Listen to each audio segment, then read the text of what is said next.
Some places don't just harbor dark secrets, they refuse to let anyone escape unscathed. Ready or not, let's unlock the doors of these haunted homes, but remember, legends say no one emerges untouched. Starting off this list in our number 10 spot, we have Lemp Mansion in St. Louis, Missouri. Legend persists that once you step through the doors of Lemp Mansion, you're stepping into a swirl of bad luck that just won't let go. This sprawling brick home belonged to a prominent family whose lives took unsettling turns within these walls, fueling talk of a relentless curse. Folks claim to hear phantom footsteps and hushed voices echoing in the corridors, as if past residents are trying to warn newcomers. Some guests insist they've felt an overwhelming sorrow weigh on them the moment they cross the threshold, and for years there's been a rumor that no occupant truly leaves unscathed. Today it operates as a restaurant and inn, but stories of unexplained shadows and strange breezes still keep people on edge. Next, we are talking about the Drish House in Tuscaloosa, Alabama. There's something about the Drish House that refuses to blend into the background, no matter how many times you drive by. Built in the early 1800s, it was once a symbol of Tuscaloosa's elegance, a stately home wrapped in tall columns and framed by sprawling grounds, yet beneath its graceful appearance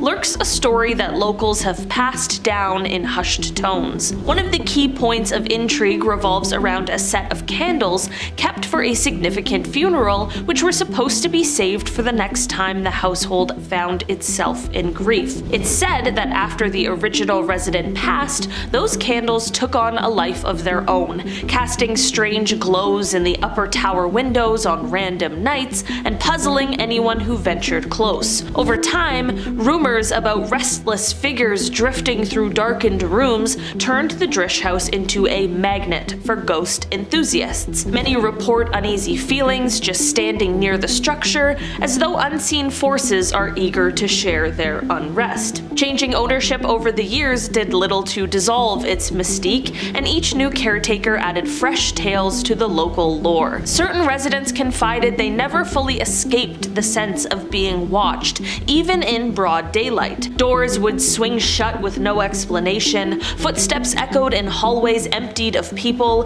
and an icy heaviness seemed to grip the air whenever dusk settled. The building itself fell into disrepair at various points, narrowly avoiding demolition thanks to last-minute deals and oddly timed coincidences that some believed weren't coincidences at all. Today it stands partially restored, serving as a silent reminder that not everything can be packed away neatly into history. Next, we are talking about the Summerwind Mansion in Land O'Lakes, Wisconsin. Perched by a quiet lake, Summerwind Mansion looks picturesque at first glance, but a string of eerie events has given it a fearsome reputation. Financial ruin haunted nearly every person who tried to restore the place, and bizarre sightings only add to the tension. Former residents have whispered about shadowy figures drifting through corridors and unsettling noises in rooms that should be empty. To make things even stranger, the house was struck by lightning before eventually burning down, and many attribute that dramatic end to the so-called Summerwind curse. Although it's now mostly ruins, locals share stories of the mansion's restless energy, warning outsiders to tread carefully or face a fate that's tough to escape. Next, we are talking about Franklin Castle in Cleveland, Ohio. Cleveland's Franklin Castle might be the most imposing home in the city, complete with turrets, gargoyles, and a history steeped in unexplained sorrow. Hidden passageways and secret rooms have long fascinated visitors, but they also spark rumors of clandestine activities. Over the years, occupants reported a constant sense of being watched, and many owners never seemed to stay for long before packing up under very tense circumstances. Doors that slam on their own and eerie whispering sounds make it feel like the walls themselves hold grudges against anyone who enters. Locals whisper that no household household has truly thrived here, claiming the place simply refuses to let happiness grow. Next up, we are talking about the House of Death in New York City, New York. They say New York never sleeps, and the same might be true of the apparitions said to roam the infamous House of Death. Standing quietly on West 10th Street in Greenwich Village, this brownstone has garnered an unsettling nickname thanks to countless spooky tales. Some visitors report drifting orbs of light, unexpected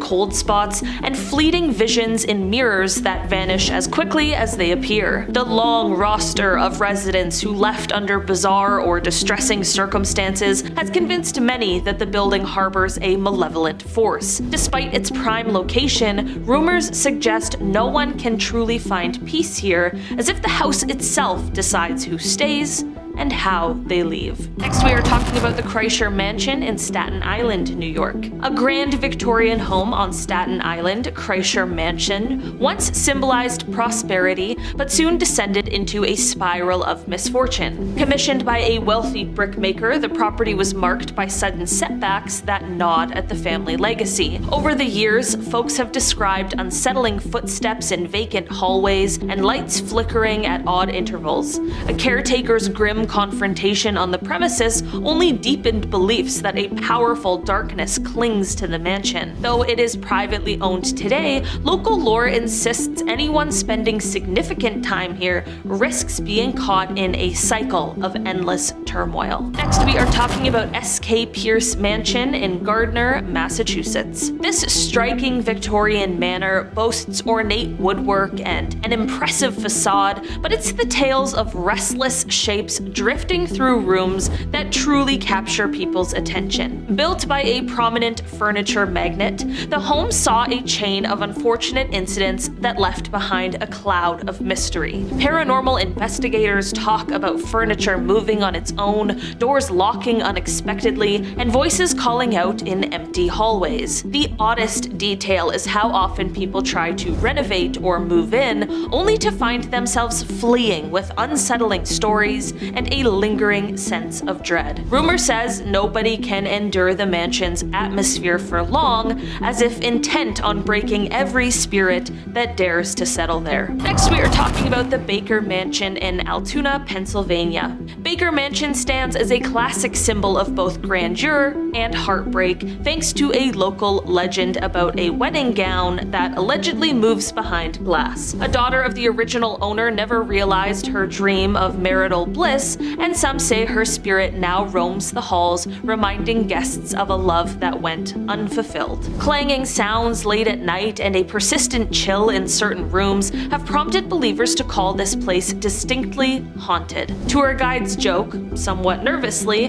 that the mansion's energies can turn on you if you ignore its history. Those who linger too long often claim they leave feeling weighed down by a sorrow they can't quite explain. Next, we are talking about the Farnsworth House Inn in Gettysburg, Pennsylvania. A historic lodging near one of America's most famous battle sites, Farnsworth House Inn has a vibe that feels suspended between past and present. Soldiers reportedly took shelter here during a major conflict, and countless stories describe the spirits of those who never found peace after the fighting ended. Guests have claimed to see figures in old-fashioned uniforms strolling the halls, accompanied by muffled sounds of marching boots. Nighttime can be especially tense, with doors creaking when no one's around, and echoes that defy logical explanation. Many stay a single night for the thrill, but local gossip holds that if the atmosphere latches onto you, moving on unscathed is not guaranteed. And finally, on our list today, we are talking about the Sorrel Weed House in Savannah, Georgia. Few places in Savannah rival the Sorrel Weed House for sheer paranormal reputation,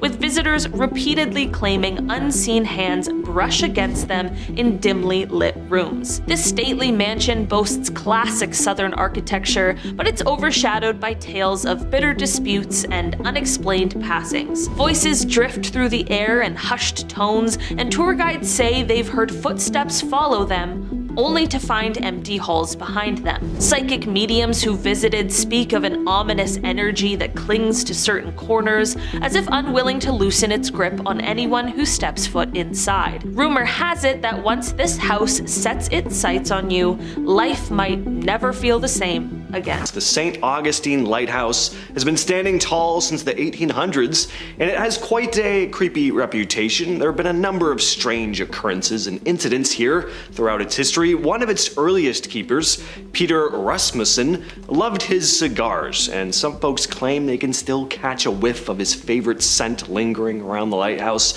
Then there's another keeper, Joseph Andrew. People will catch glimpses of him looking down from the top of the tower. The thing is, though, he died over 100 years ago. He died after he fell while painting the tower.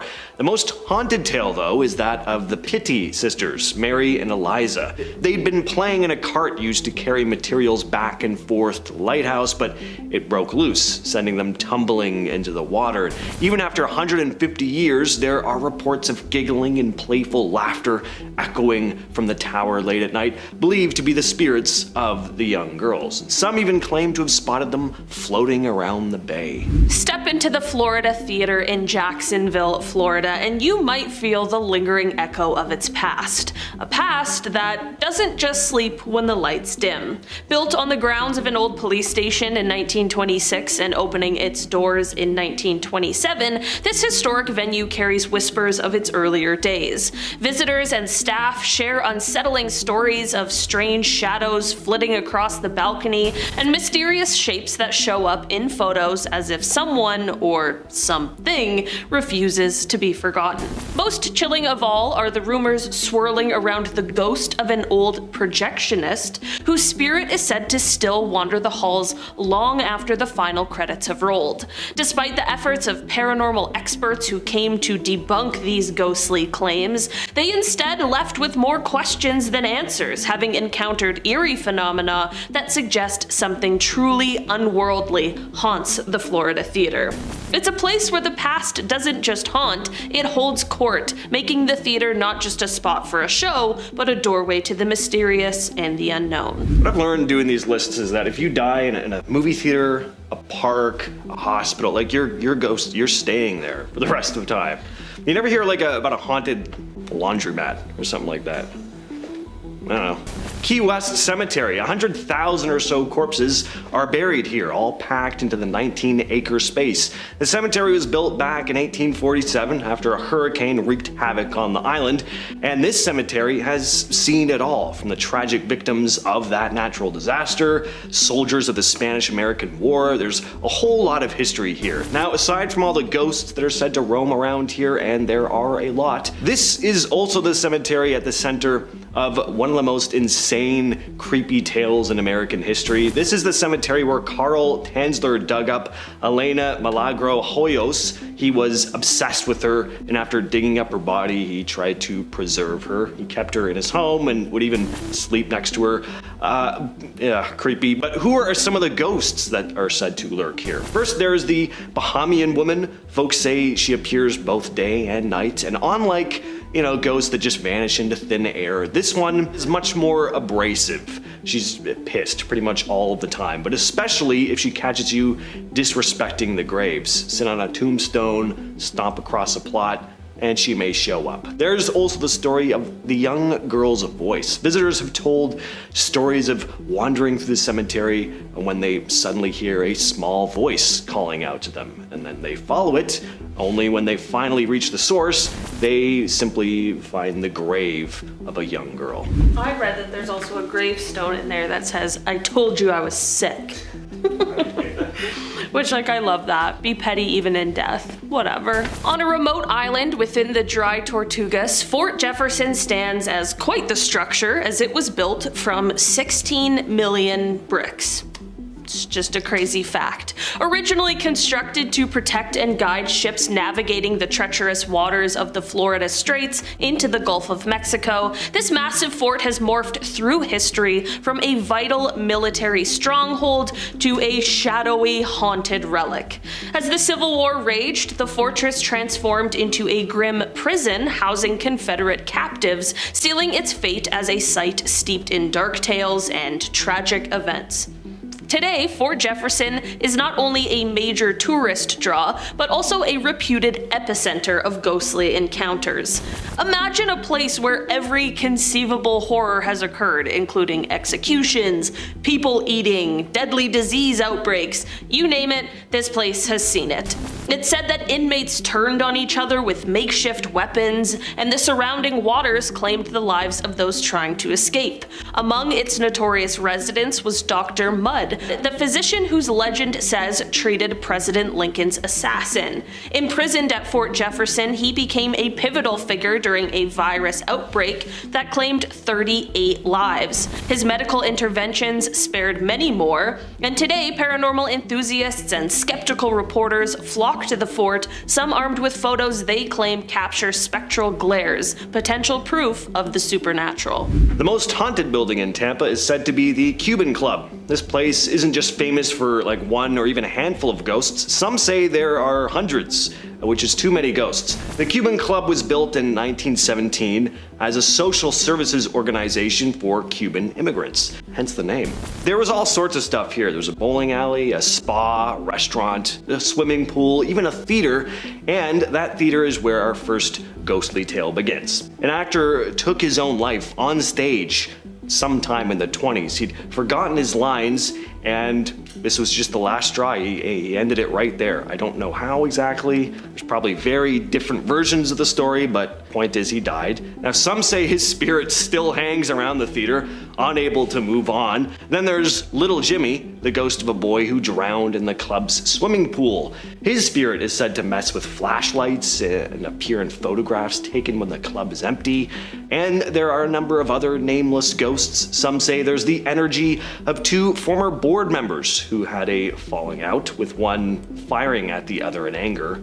Sometimes the pianos are also said to play by themselves, and there's the ghostly spirit of a woman in a white dress who wanders the halls. One staff member told a story about a woman visiting the building, having been so frightened at the sight of her that she fell to her knees crying. Highway 666, the 6th branch of the famous Route 66. It really doesn't get more never drive at 3 a.m. than this. Today, the highway is known as Highway 191. The name was changed due to the belief that the many accidents, apparitions, and creepy mishaps were caused by the highway having adorned the devil's number for so long. Unfortunately, however, changing the name has not changed the nature of the road, which remains haunted, dangerous, and incredibly creepy to this day. Phantom trucks, ghostly passengers appearing in back seats, see-through hitchhikers in torn white gowns, and hellhounds ready to rip the rubber directly off of your tires are a common sight for those driving along the roadway at night. One woman recounted a drive she had taken along the highway with her husband, saying, "At first everything seemed normal. Her and her husband were the only ones on the road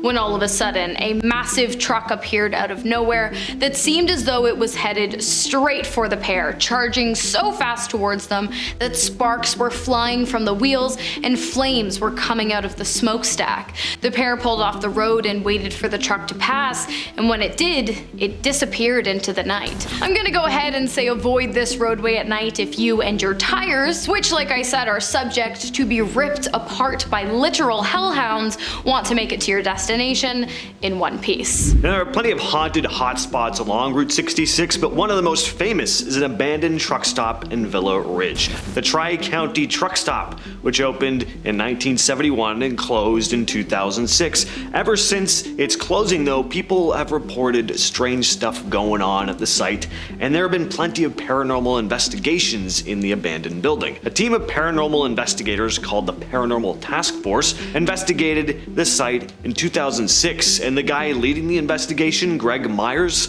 said they experienced some pretty weird stuff. Almost as soon as they arrived, a coffee pot came flying off a shelf. It's a nice welcome. He also added, quote, "On the first night, we were setting up a camera on the second floor. I was holding a door shut and something was trying to open it from the other side. We were actually fighting back and forth." Other investigators have spotted a man in red flannel in the bathroom, vanishing as soon as he's spotted, and other objects like light bulbs being hurled. And people have also apparently seen orbs and spectral shapes floating through the building, some which have been caught on camera.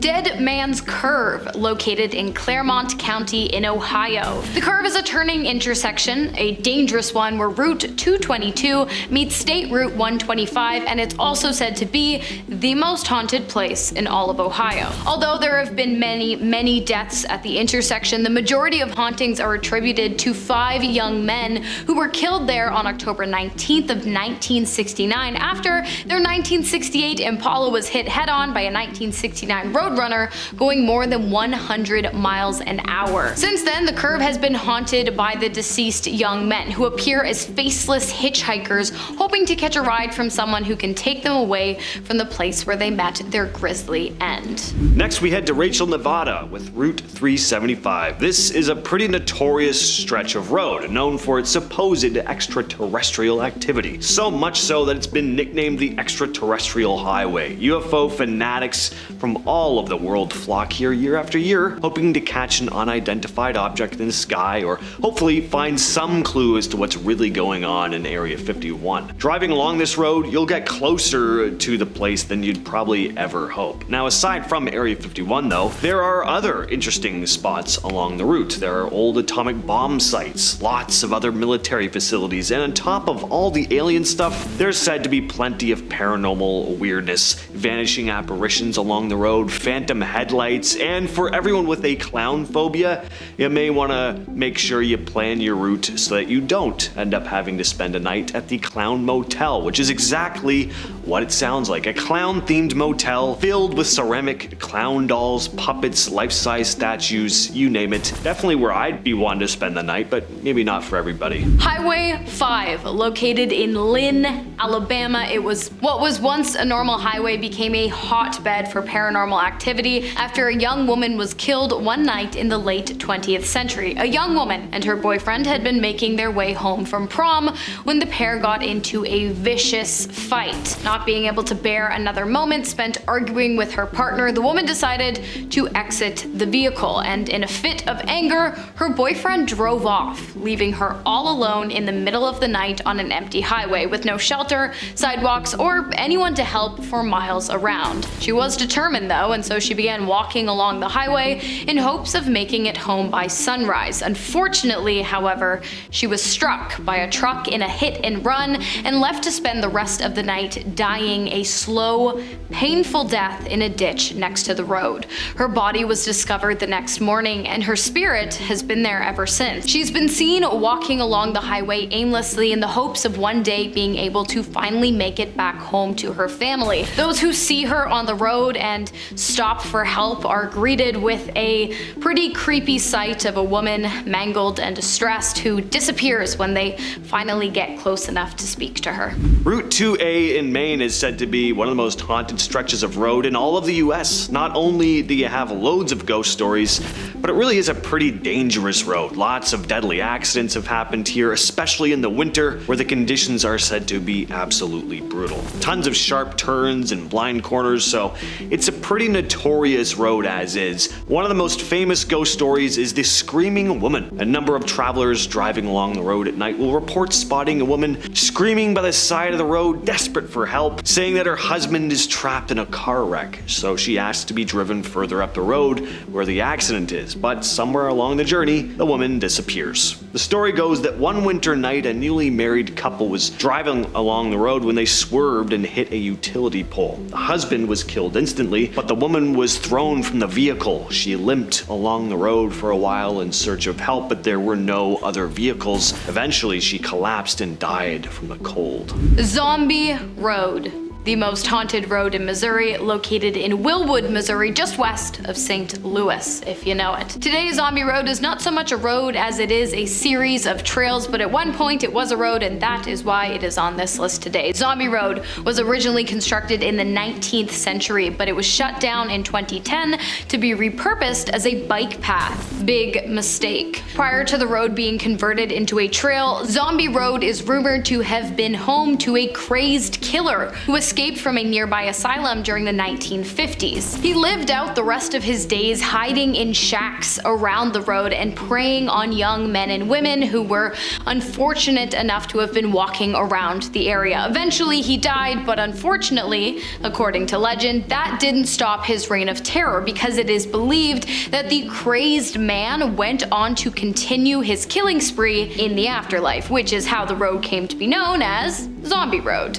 When the road was converted to trails, it seems as though the spirit of the man, along with the spirits of his victims, became quite pissed off, because instances of paranormal activity in the area became so bad that city officials were forced to create strict hours of operation for the trail that forbid entry after dark.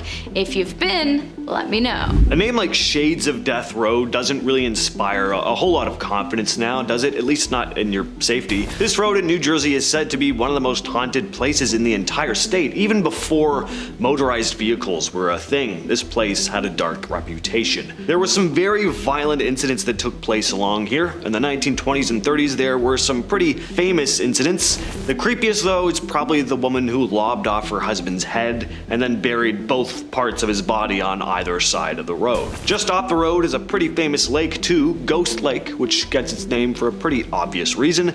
Spooky stuff happens there. Oh, and there's ghosts. Apparently there's often said to be an eerie fog surrounding the lake, and the sky is perpetually bright, even in the middle of the night, almost like it's always twilight. What better name is there for a haunted road than Mount Misery? But wait, there's more, because Mount Misery is actually part of a set of two haunted highways, Mount Misery Road and Sweet Hollow Road, that neighbor one another and share in an incredibly ominous and haunted past. According to legend, a woman named Mary killed her husband and their daughters while driving down Mount Misery one night, and then, unable to live with what she had done, she took her own life while driving down Sweet Hollow Road. Many people who have driven down the roads at night have claimed to have seen a police officer flagging them down, as he would have done to Mary after she killed her family. Now, when these people get closer to the officer, they realize that the man is actually missing the back of his head. It's a gruesome sight, and at that point they drive away. Also, others claim that at one time the road was connected to the entrance of an insane asylum, which was burned to the ground one night by an angry patient, and that if you listen closely while driving down the road in the dead of night, you can still hear the dying patient's fiery screams. That sounds like hell. And finally, we have Highway 299 in California. This one passes by a ghost town, so that, along with other ghostly tales, and it's no surprise why it's said to be one of the most haunted roads in the country. Highway 299 is a long, lonely road running from east to west through the state of California, known for its eerie ghost stories. The most haunted part is said to be between Old Shasta City and Whiskeytown Lake. Old Shasta City was, at one time, a lively gold rush town, but it's now abandoned. All that remains of it now are the ruins of the old bakery, the blacksmith shop, Mason's Lodge, and courthouse. Inside the courthouse, there is an old jail where it's said the spirits of criminals who were tried and hanged still lurk around. And further up the road is Whiskeytown.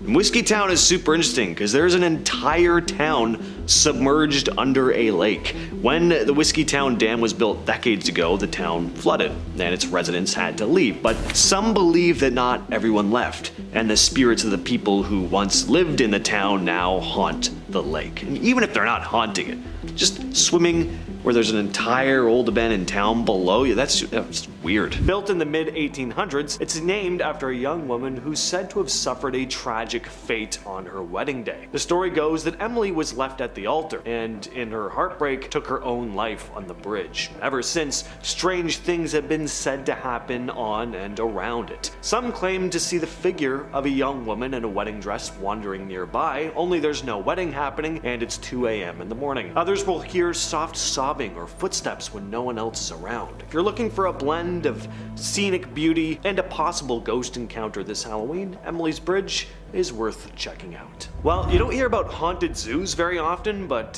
here we are. Yes, the Lincoln Park Zoo is rumored to be one of the most haunted spots in Chicago. Before it became a popular spot for families and animal lovers, this area was home to the Chicago City Cemetery. The cemetery was around from 1843 to 1859. It held the remains of over 35,000 people, and legend has it that as many as 12,000 bodies are still under the zoo till this day. So that kind of explains the whole haunted zoo thing. Many people have experienced eerie things here. One of the most common sightings is of a ghostly figure dressed in Victoria-era clothing. The apparition seems to appear out of nowhere, wandering through the park, right through animal enclosures, and then disappearing. Also a high probability that at least one of those sightings was just a very living person sneaking into an animal enclosure, getting eaten by a gator or something. Just one possibility. One specific ghostly woman has been frequently spotted near the Lion House, moving about as if she doesn't notice the visitors around her. She's also been seen in ladies' restrooms nearby, where her reflection has been reported in the mirror, only to disappear when someone turns to look. People have also reported flickering lights and doors slamming shut on their own. So I didn't think I'd have a zoo on a Halloween destination trip through America, but again, here we are, something different. The Queen Mary, now permanently docked in Long Beach, California, is one of America's most famous haunted locations. In 1934, this grand ocean liner operated as a luxury cruise ship, and it was used during World War II. There are tons of stories about the strange occurrences on board. Many will say they hear unexplained noises and cold spots, but one of the most famous spirits is said to be a young girl named Jackie, who reportedly enjoys playing in the ship's pool area. Guests have claimed to hear her laughter and even catch glimpses of her apparition. Another well-known ghost is that of a crew member who died in an accident in the engine room. People have reported hearing footsteps, voices, and machinery sounds when no one else is around. So, if you want to see the place for yourself, there are guided tours that take visitors through its most haunted areas. Next up, we have Savannah, Georgia. Yes, I'm talking about the entire town. Savannah is often referred to as one of the most haunted cities in America, along with New Orleans and Salem.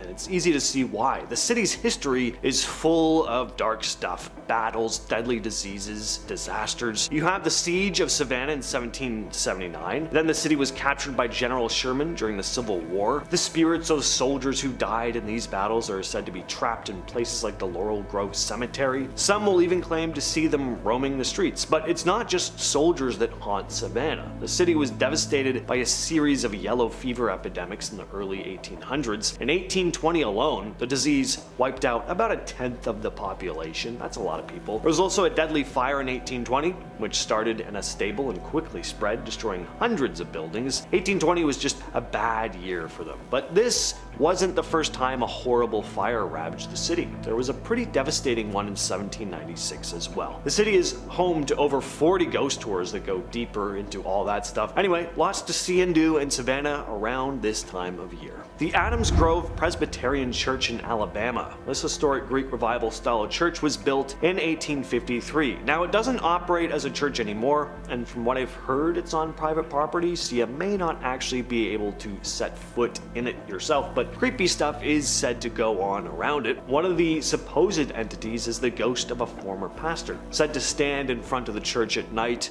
with his arms raised in prayer right before big storms hit, vanishing as soon as they arrive. Many claim to see other ghostly figures wandering around the church and nearby cemetery, which is considered one of the most haunted in Alabama. Another entity people will claim to see is a shadowy figure with dark red eyes. Others report hearing the sound of crying emanating from inside the empty church. And there are also stories of ghostly organ music being heard. The Sheffield Island Lighthouse is an old Victorian-style lighthouse built in 1868. It's a short ferry ride from South Norwalk, Connecticut. Really pretty sight to check out if you're just into the history, but if you want that added Halloween vibe, even better. The story goes that the lighthouse's original keeper died mysteriously while watching passing ships through a spyglass. His sudden death is still unexplained to this day, and many believe his spirit still lingers in the building. In 1991, an archaeologist working on the island reported some strange stuff going on. He claimed to hear music coming from the shores, distant cries for help, and the sound of a foghorn, even though there was no foghorn on the island at all. Many people believe these sounds could be attributed to the ghost of Captain Robert Sheffield, the island's original owner in the early 1800s, who had a love of unusual musical instruments. The Red Onion Saloon in Skagway, Alaska was built in 1898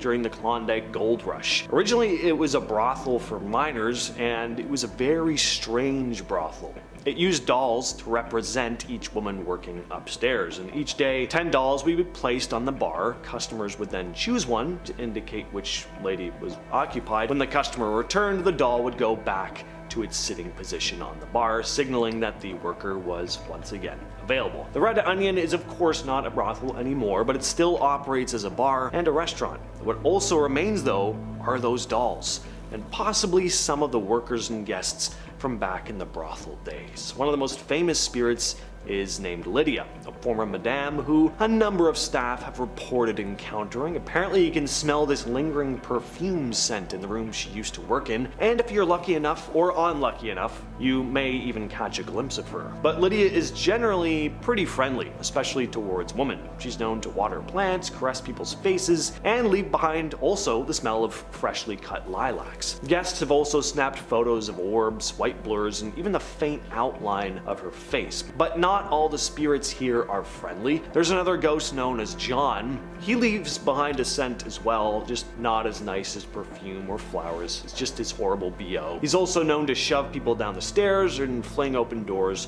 while staff are busy. The Driscoll Hotel in Austin, Texas is quite the building, just elegant. It was built in 1886, and people from all over the world come here for all sorts of reasons. Tourists, obviously, weddings are hosted here, and folks interested in the paranormal. One of the most famous spirits said to haunt the Driscoll is its founder, Jesse Driscoll. Shortly after the hotel opened, Jesse ran into some financial problem. He ended up losing ownership of the hotel in a poker game just after its grand opening.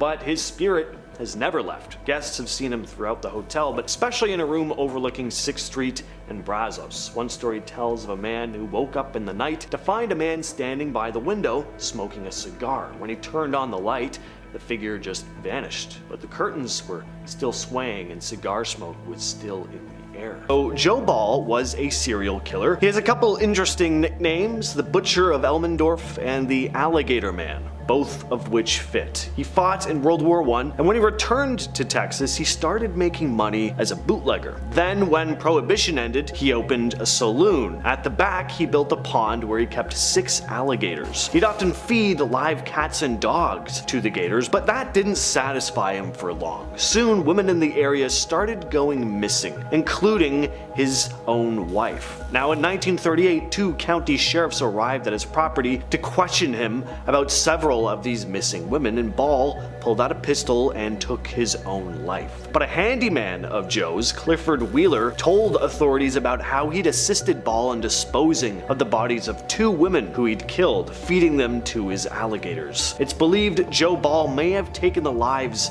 of at least 20 women. Next up, we have a small town in Texas that was once home to a lesser known but incredibly gruesome serial killer, Henry Lee Lucas, who claims to have killed over 3,000 individuals during his criminal career, which spanned from the 1960s all the way into the 1980s. Also known as the Confession Killer or Highway Stalker, Lee Lucas was born in Blacksford, Virginia, and at a young age lost his father to hypothermia, and so his mother was forced to raise him on her own.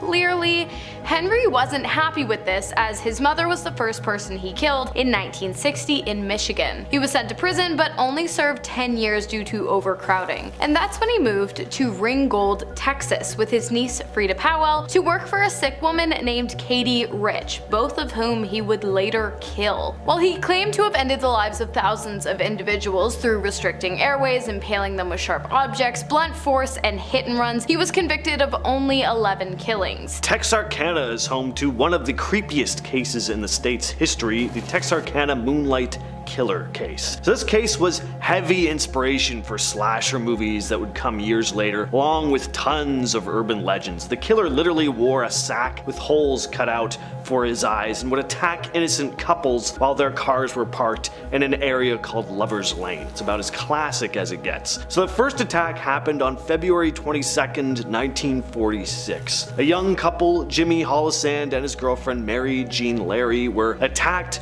by a man with a pillowcase over his head carrying a firearm. Jimmy was pistol whipped and very injured, and Mary was attacked, but the two lived. Many of the other victims wouldn't be so lucky though. He would attack 6 other people, and it all happened in a period of 10 weeks. The assailant became known as the Phantom of Texarkana, and the case was never solved. Regular hospitals are bad enough, but abandoned and haunted hospitals definitely take the cake, so of course we had to include at least one on today's list. The Yorktown Memorial Hospital, located in Yorktown, Texas, between San Antonio and the Gulf Coast. It was built in 1951 to house and treat those suffering from substance abuse. When the hospital was abandoned in 1980, the living residents and staff members exited the building. But what about those who died during their time in the hospital? Well, it's said that they still inhabit the premises to this day. And no, I'm not talking about 1 or 2 patients who died while under the hospital's care. I'm talking about thousands, over 2,000 to be exact. So really, it's no wonder the place is extremely haunted. Honestly, I'm surprised it didn't open up some kind of gateway to hell and land a spot on the list in our last video.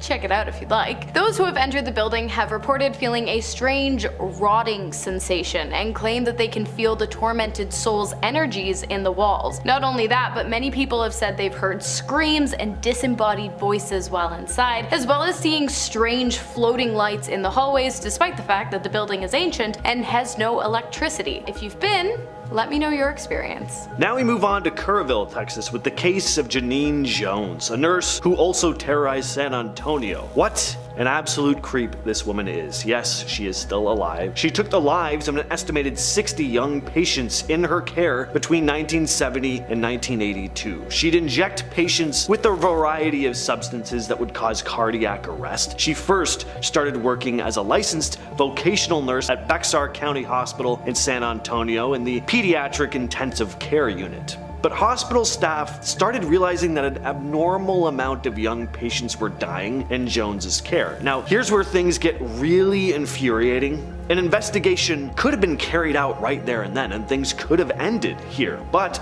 the hospital didn't want any negative attention, and they certainly did not want to be sued. So instead of alerting authorities, they asked all of their current LVNs to resign and then rehired exclusively registered nurses to take control of the pediatric ICU. This meant that Jones could just move on and start working at another hospital, which she did. So more young patients died at her hands at a pediatrician's clinic in Kerrville. There, a doctor finally found she'd been accessing lethal amounts of succinylmethonium chloride. So in 1985, she was finally convicted and is now serving life in prison. Circling right on back to Yorktown, it appears as though this particular town is home to not only an incredibly haunted hospital, but also an incredibly disturbing creature known as a Wendigo. Although the creature is best described in Algonquin folklore, which is Canadian for my Americans on this channel, many locals of the town claim to have seen one of the beasts. Many people have compared the Wendigo to a skinwalker, as it is tall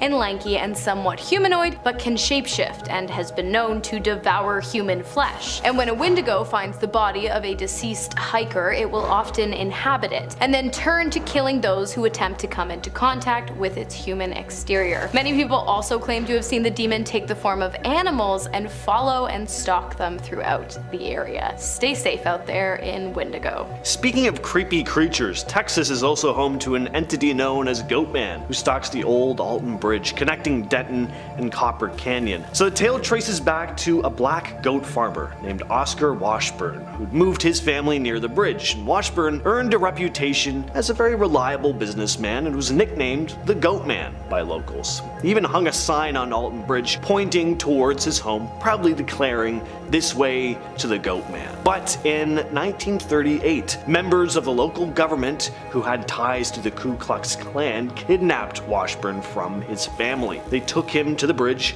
hung a noose around his neck, and threw him over the side. When they looked down, expecting to see him dead though, they found the noose completely empty. Now, locals warn that crossing the bridge at night without headlights, just as the Klansmen did, will summon the Goat Man. People crossing the bridge will claim to spot ghostly figures, mysterious lights coming from the woods, and even physical encounters like being touched, grabbed, or having rocks thrown at them from some unseen force. Or of course a half-man, half-goat monster. Next up, surprise, surprise, it's another creepy hospital. Worley Hospital in Pampa, Texas. The institution was opened in 1928 but closed its doors in the 1970s due to lack of revenue. After 40 years of sitting abandoned, the building has become quite a talking point for the town's locals, who claim that it is haunted by patients who died within its walls during its 42 years of operation. After many townspeople reported seeing a black silhouette in the window of the abandoned building, ghost hunters began to take interest. Those who have entered have been greeted with decrepit and decaying walls, ceilings, and floors that have been heavily vandalized. But it appears as though trespassers aren't the only ones to make their way through the empty halls of the once surgically specialized facility. Many of the patients who died within the building's walls, as well as a 25-year-old nurse who was poisoned while working at the hospital, are said to roam the grounds. People have reported seeing demonic creatures stalking them while exploring the floors of the hospitals, with the majority of the activity taking place on the 3rd floor, where surgeries would have been performed when the hospital was running. Oh,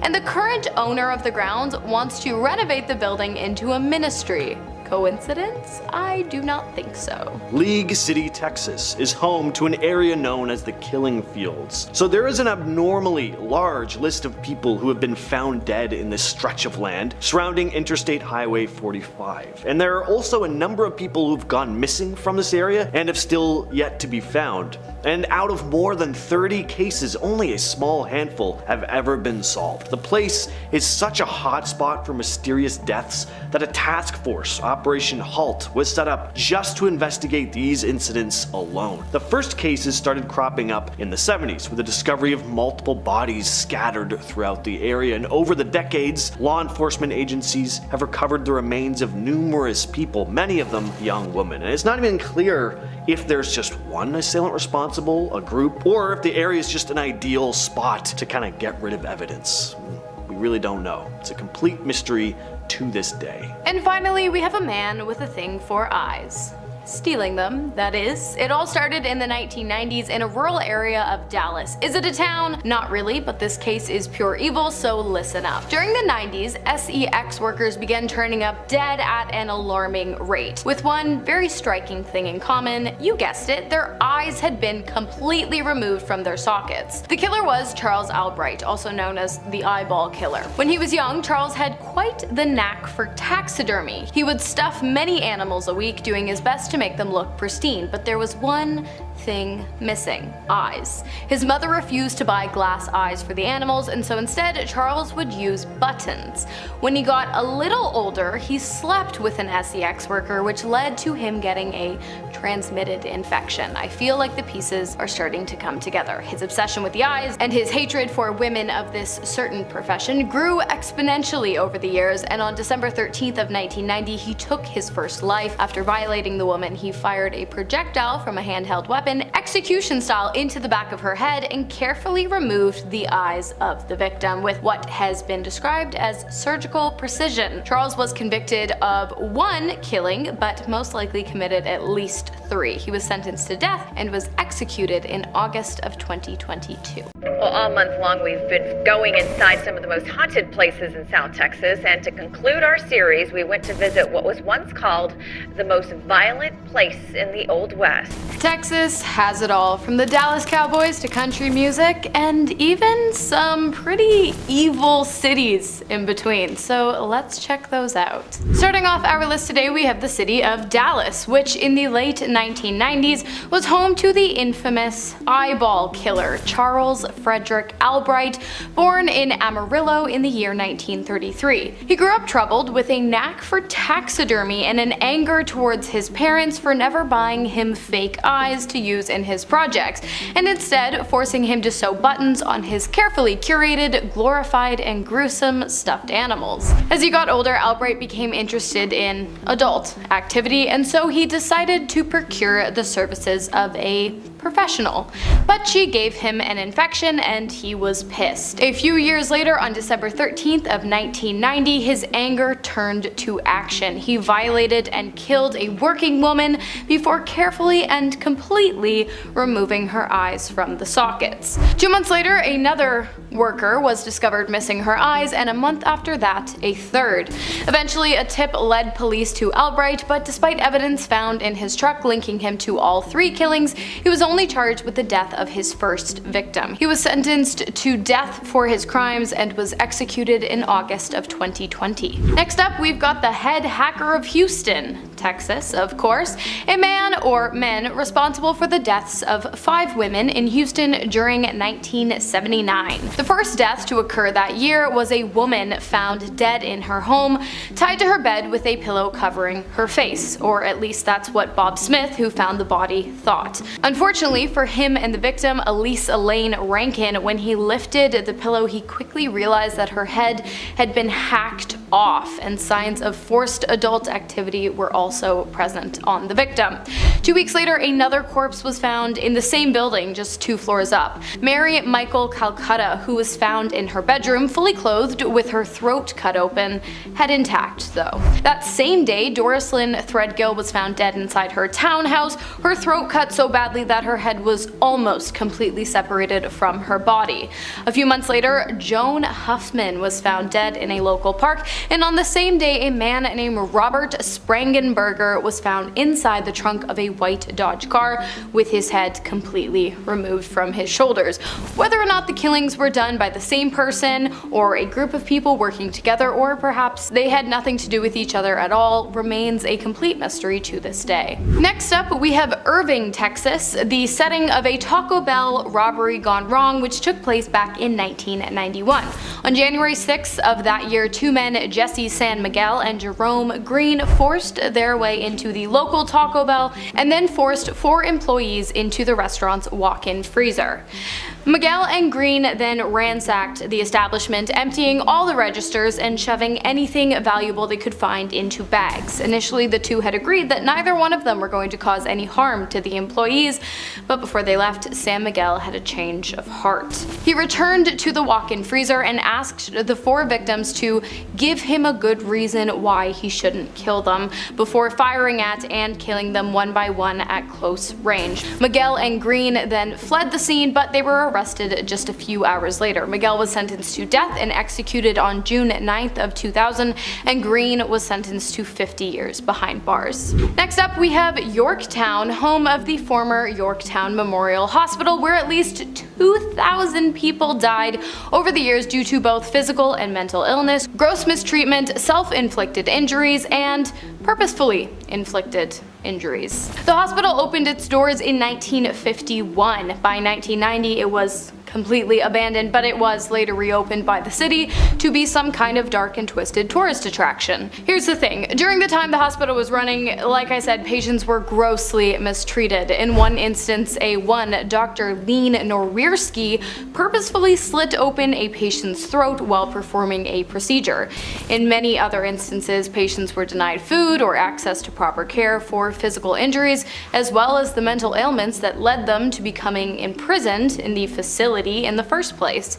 Today, the ghosts of the deceased patients are said to vengefully roam the halls of the former hospital. I don't blame them. Not only that, but the ghost of a particularly cruel nun known to torment the patients who worked on the ground is also said to inhabit the building, punishing those wearing unacceptable hospital clothes and sporting tattoos by pushing them, scratching them, or forcing them out of the building.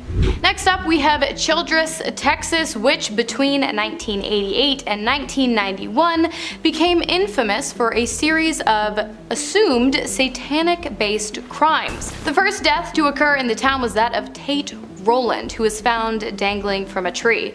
Police ruled that Tate had taken his own life despite his friends and family insisting that there was no way that could be the case. But police suspicions did begin to rise when Tate's sister, Terry Trosper, was found dead in her bed after having choked on her own vomit after ingesting substances used to treat anxiety and major depressive disorder. Rumors had been flying around town that Tate had been a member of a local satanic cult, and one person claimed that they had even seen the young man eating a Bible. And the suspicions of his involvement in dark worship only grew after his funeral, which was attended by unknown people who were heard chanting under their breaths during the service. Soon after, a friend of Tate's deceased sister Terry was also found dead with a note that read, "I know something that the cops don't know. I know who killed Terry. I can't live anymore." After the new information, police re-autopsied Tate's body and found that he had ingested the same substance as Terry prior to his death. And a closer inspection of Terry revealed that she had been violated before her death. Although the police now fully believed that foul play was clearly a factor in the two deaths of the brother and sister, no arrest was ever made. But authorities did put out pamphlets outlining what to look for in cases of ritualistic killings. Next up, we've got the Lubby's Cafe killings, which took place in Killeen, Texas. On October 16th of 1991, George Hennard drove his pickup truck right through the window of Lubby's Cafeteria in Killeen, Texas before open firing on patrons of the restaurant, which resulted in the deaths of 23 people. When police arrived, he entered into a violent standoff with the officers. He fired, they fired, and Hennard became badly injured. He was instructed to stand down, but he didn't, and instead he turned the weapon on himself and took his own life. Police found a movie ticket stub for the Fisher King, and the fact that his actions closely mirrored the events of the film are what led authorities to believe that he was inspired by the film to do what he did. When Harry entered the restaurant, he screamed, "All the women of Killeen and Belton are vipers," and then he began firing at people while ranting and making snide remarks. Surprisingly, however, despite his intense hatred towards women, he was a known womanizer, he did let a mother and daughter flee the scene before beginning his spree. Next up, Mount Pleasant, Texas, of course. On May 10th of 1982, 3 Pizza Hut employees, Howard McLean, Shirley Thompson, and Greg Dwayne Landrum, were killed during a robbery gone wrong. The trio were closing up the restaurant when Calvin Paget and Max Daughtry entered the establishment demanding money. The problem was there was only $100 in the register. Paget and Daughtry became enraged and, in a fit of anger, fired a projectile at McLaughlin, fired at and beat Landrum, and fired at, beat, and impaled Thompson, all to death. When police arrived at the scene, the bodies of the deceased were found stashed away in the restaurant's storage area. Both Daughtry and Paget were eventually arrested. Daughtry received 30 years in prison for causing the death of Landrum, and Paget received 2 life sentences for causing the deaths of both Thompson and McLaughlin. Next up, we have the pure evil that took place in Austin, Texas, all the way back in the early 1880s. On December 30th of 1884, a black female houseworker was found dead on a patch of snow in the city. She had been impaled in the stomach, chest, arms, and legs before being struck in the head with an axe. A few months later, on May 7th of 1885, another black houseworker was found dead, struck in the head with an axe. After that, Irene Cross was found dead after being impaled several times with a large blade. Her death was then followed by the death of Mary Ramey, who was violated before being impaled through the ear, and the next was Gracie Vance and Orange Washington, beaten to death. All of the women fell under the same description. They were all black and they were all houseworkers.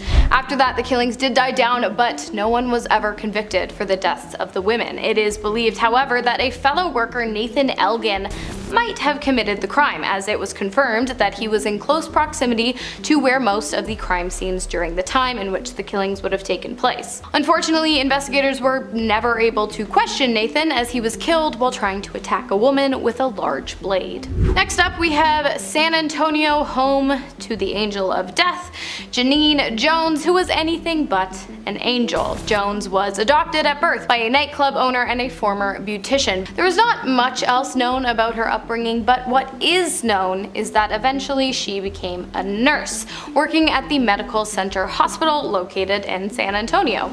At one point, her coworkers described her as intelligent but coarse and prone to making loud and lewd jokes. I would assume if they were asked to describe her now, they might use harsher language. In 1983, Jones was arrested and charged with killing a young woman in her care by injecting her with a toxic amount of muscle relaxant.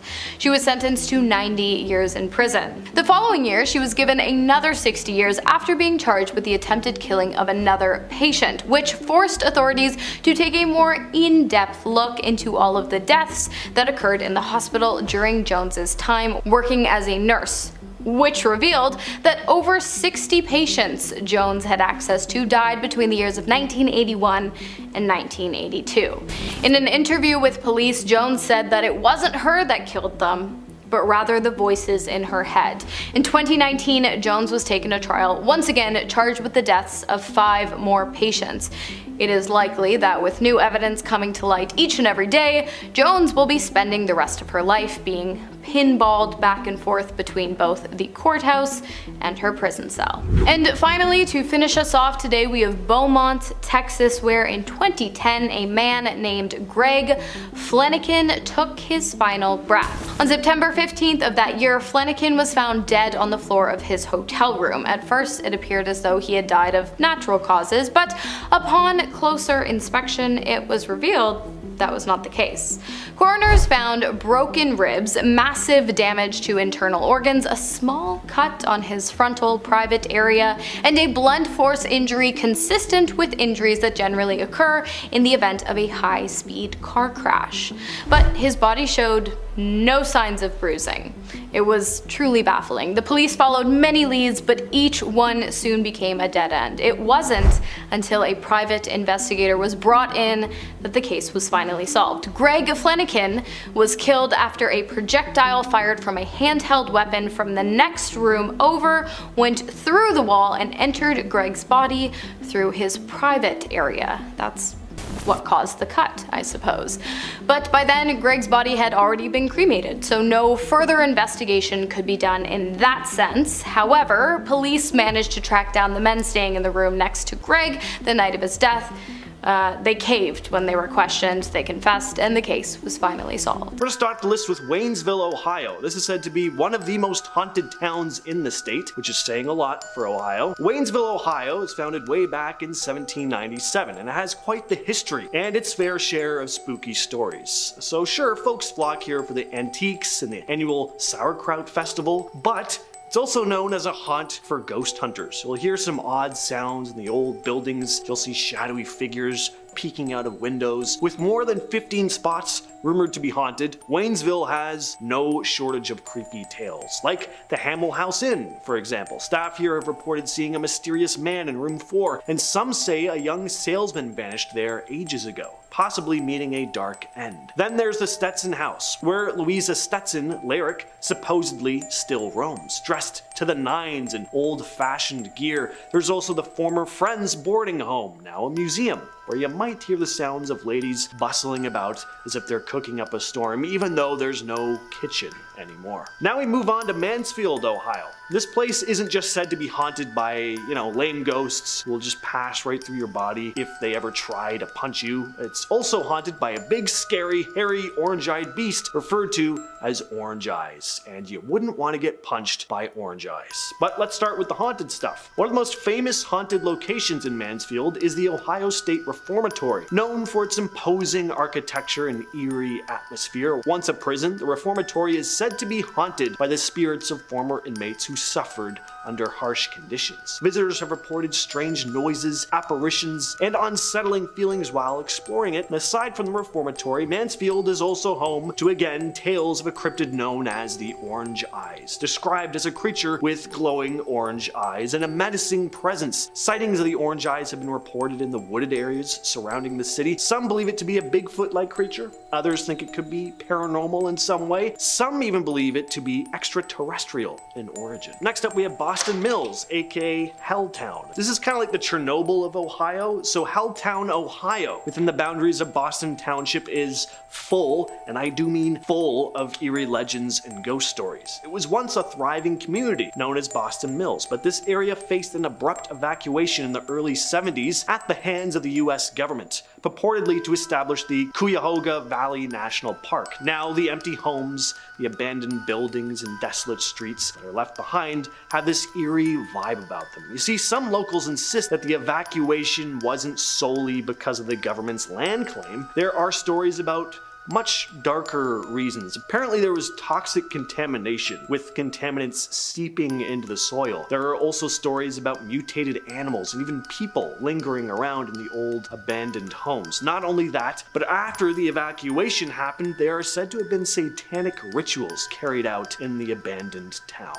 So, lots going on. Next up, we have Athens, Ohio, which has multiple haunted spots. There's a haunted abandoned asylum, a haunted cemetery, even the university is haunted. And there's more cemeteries which are also all haunted. Every place in this town has ghosts. Half the population who lives here aren't even alive. Now, the haunted reputation mostly comes from its history with the former Athens Lunatic Asylum, now known as the Ridges, which is actually part of Ohio University's campus. The asylum's grounds still have old cemeteries where former patients were buried. One of the creepiest stories about the asylum is the story of Margaret Schilling. She was a former resident who died in the attic in 1979, and she was left there for so long that her decomposing body left a stain on the floor that remains to this very day. Wilson Hall, a dorm on Ohio University's campus, is rumored to be built on top of an old cemetery. The fourth floor of Wilson Hall is said to be haunted, with reports of apparitions,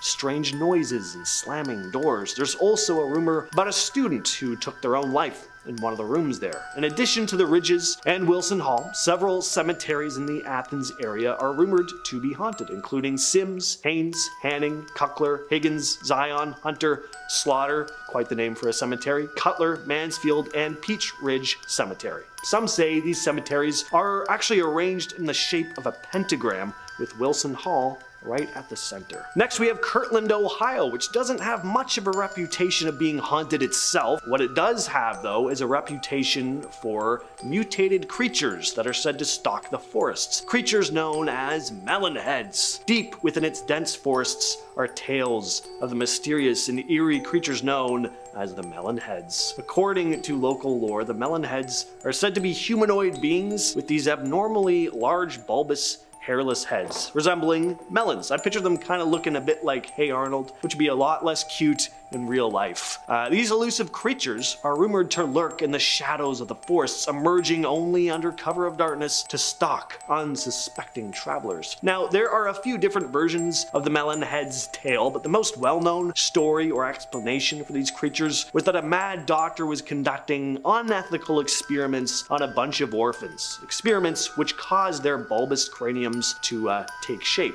At one point, the orphans got fed up with being experimented on, and they hated their melon bulbous dumb heads, and they banded together, killing the mad scientist before setting his home on fire and running off into the woods. Sightings and encounters of melonheads, though, continue to be reported to this day. Cleveland is also said to have some creepy paranormal stuff going on, mostly from the supposedly haunted Franklin Castle, which is said to be Ohio's most haunted house. The Franklin Castle is a towering structure with a dark and mysterious past. Built in the late 19th century, Franklin Castle has long been rumored to be haunted by restless spirits. Stories of tragedy, death, and mystery surround it. Legend has it that the castle's original owner, Haynes Tideman, suffered multiple personal losses within its walls, leading to rumors of curses and supernatural stuff going on. Pretty soon after his family moved in, Tideman's mother died, his sister then died of diabetes, and over the next 3 years, more and more of his siblings died prematurely. Only 2 of the 6 actually made it to adulthood, so it's really no wonder why the place is said to have some darkness lingering in it. Over the years, visitors and residents have reported strange sounds, apparitions,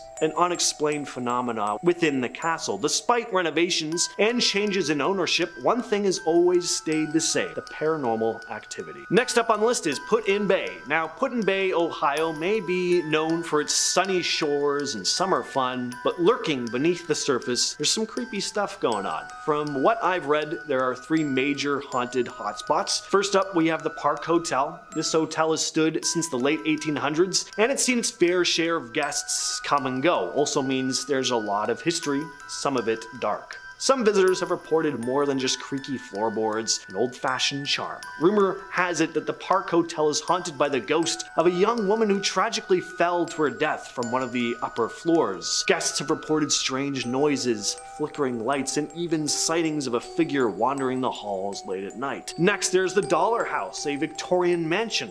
Legend has it that the original owner, Valentine Dollar, was involved in some shady dealings during Prohibition, including smuggling alcohol and hiding it in secret passages throughout the house, and today visitors claim to hear whispers and footsteps echoing through the empty rooms, as if the ghosts of Dollar's past are still lingering within the walls. Then there's the Crow's Nest, a historic home that sits on a cliff overlooking Lake Erie. This mansion was once owned by Jay Cook, a banker and financier, but there's a tragic tale of one of Cook's daughters that's left its mark on the property. The story goes that the young girl fell to her death from one of the windows, and her ghost is said to still haunt the grounds, appearing as a fleeting figure in white. Moving on to Marietta, Ohio next, a charming town that also has its fair share of ghost stories, and most of the scary stuff happens at Hotel Lafayette. This hotel was built in the late 1800s. Over the years, guests and staff have reported strange occurrences and unexplained phenomena while staying there, leading many to believe that the hotel is haunted by spirits. One of the most famous ghostly residents of the Hotel Lafayette is said to be a woman named Sarah, who reportedly took her own life in one of the rooms, and guests have reported hearing disembodied cries, footsteps, and even seeing apparitions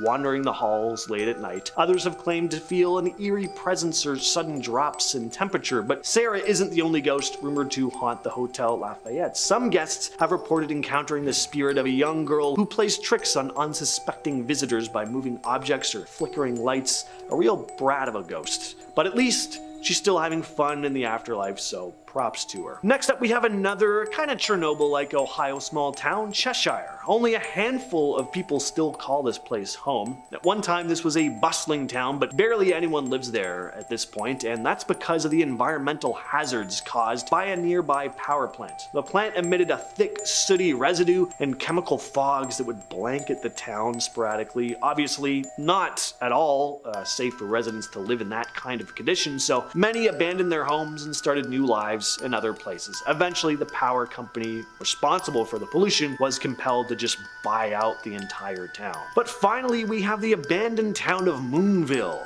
Love that name, Moonville. This is a ghost town with only a few traces left behind, a cemetery, some foundations, and a desolate railroad tunnel. But what sets Moonville apart are the chilling tales that surround its abandoned tunnel, stories that have been passed down for decades. One of the most famous specters haunting Moonville is that of Theodore Lawhead, the unfortunate engineer whose spirit is said to roam the tracks. Back in the 1880s, Lawhead met a tragic end when his train collided head-on with another. Now visitors report sightings of a ghostly figure with a lantern in his hand pacing along the track and disappearing into the tunnel. Then there's the story of the Brakeman, a ghost believed to be that of a young man who met his demise after a night of heavy drinking. Legend has it that he fell asleep on the tracks, never to awaken again because he was too sauced to wake up before a train ran him over. Then there's the Lavender Lady. Some say they've seen a frail elderly woman walking near the tunnel only for her to vanish into thin air, leaving behind the lingering sense of lavender. Some say she's the spirit of Mary Shea or Shay, who met her end on those very tracks. There's also the spirit known as the Bully, believed to be the restless spirit of Baldy Keaton, a Moonville resident who liked a good old fist fight. The tale goes that after a scuffle at the saloon, Baldy was found dead on the tracks. As for how he died, no one knows for sure, but now his ghost is said to loom above the tunnel, glaring at unsuspecting visitors and even pelting them with stones. We're gonna kick things off with Loveland. How on earth did I not put Loveland, Ohio in part 1? Loveland is home to one of the strangest creatures said to stalk the state, the Loveland frog. But it's also home to a supposedly haunted castle.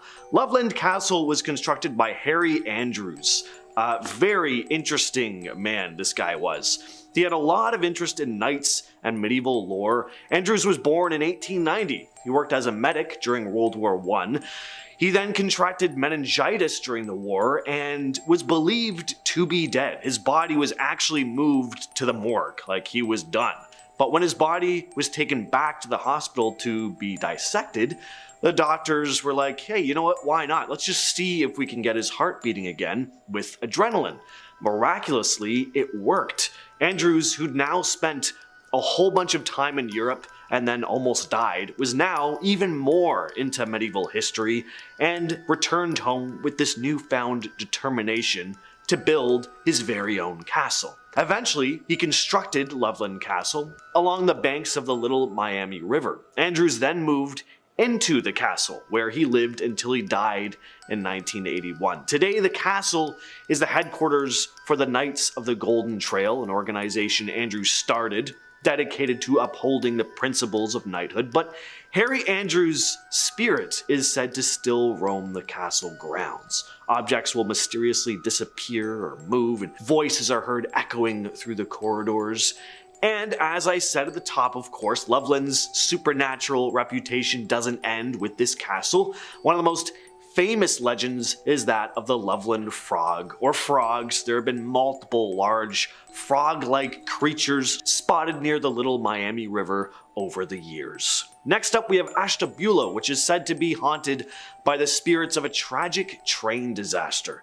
So on December 29, 1876, the Pacific Express No. 5 crossed the Ashtabula Bridge. But because of particularly cold weather and structural weaknesses, the bridge collapsed, sending the train plummeting into the icy river below, and in the end 98 people died. The scene must have been absolutely horrific, with rail cars crashing into each other and igniting in flame, and firefighters were unable to put out the flames, so people just cried out in pain and horror as they were consumed by fire, trapped in the wreckage.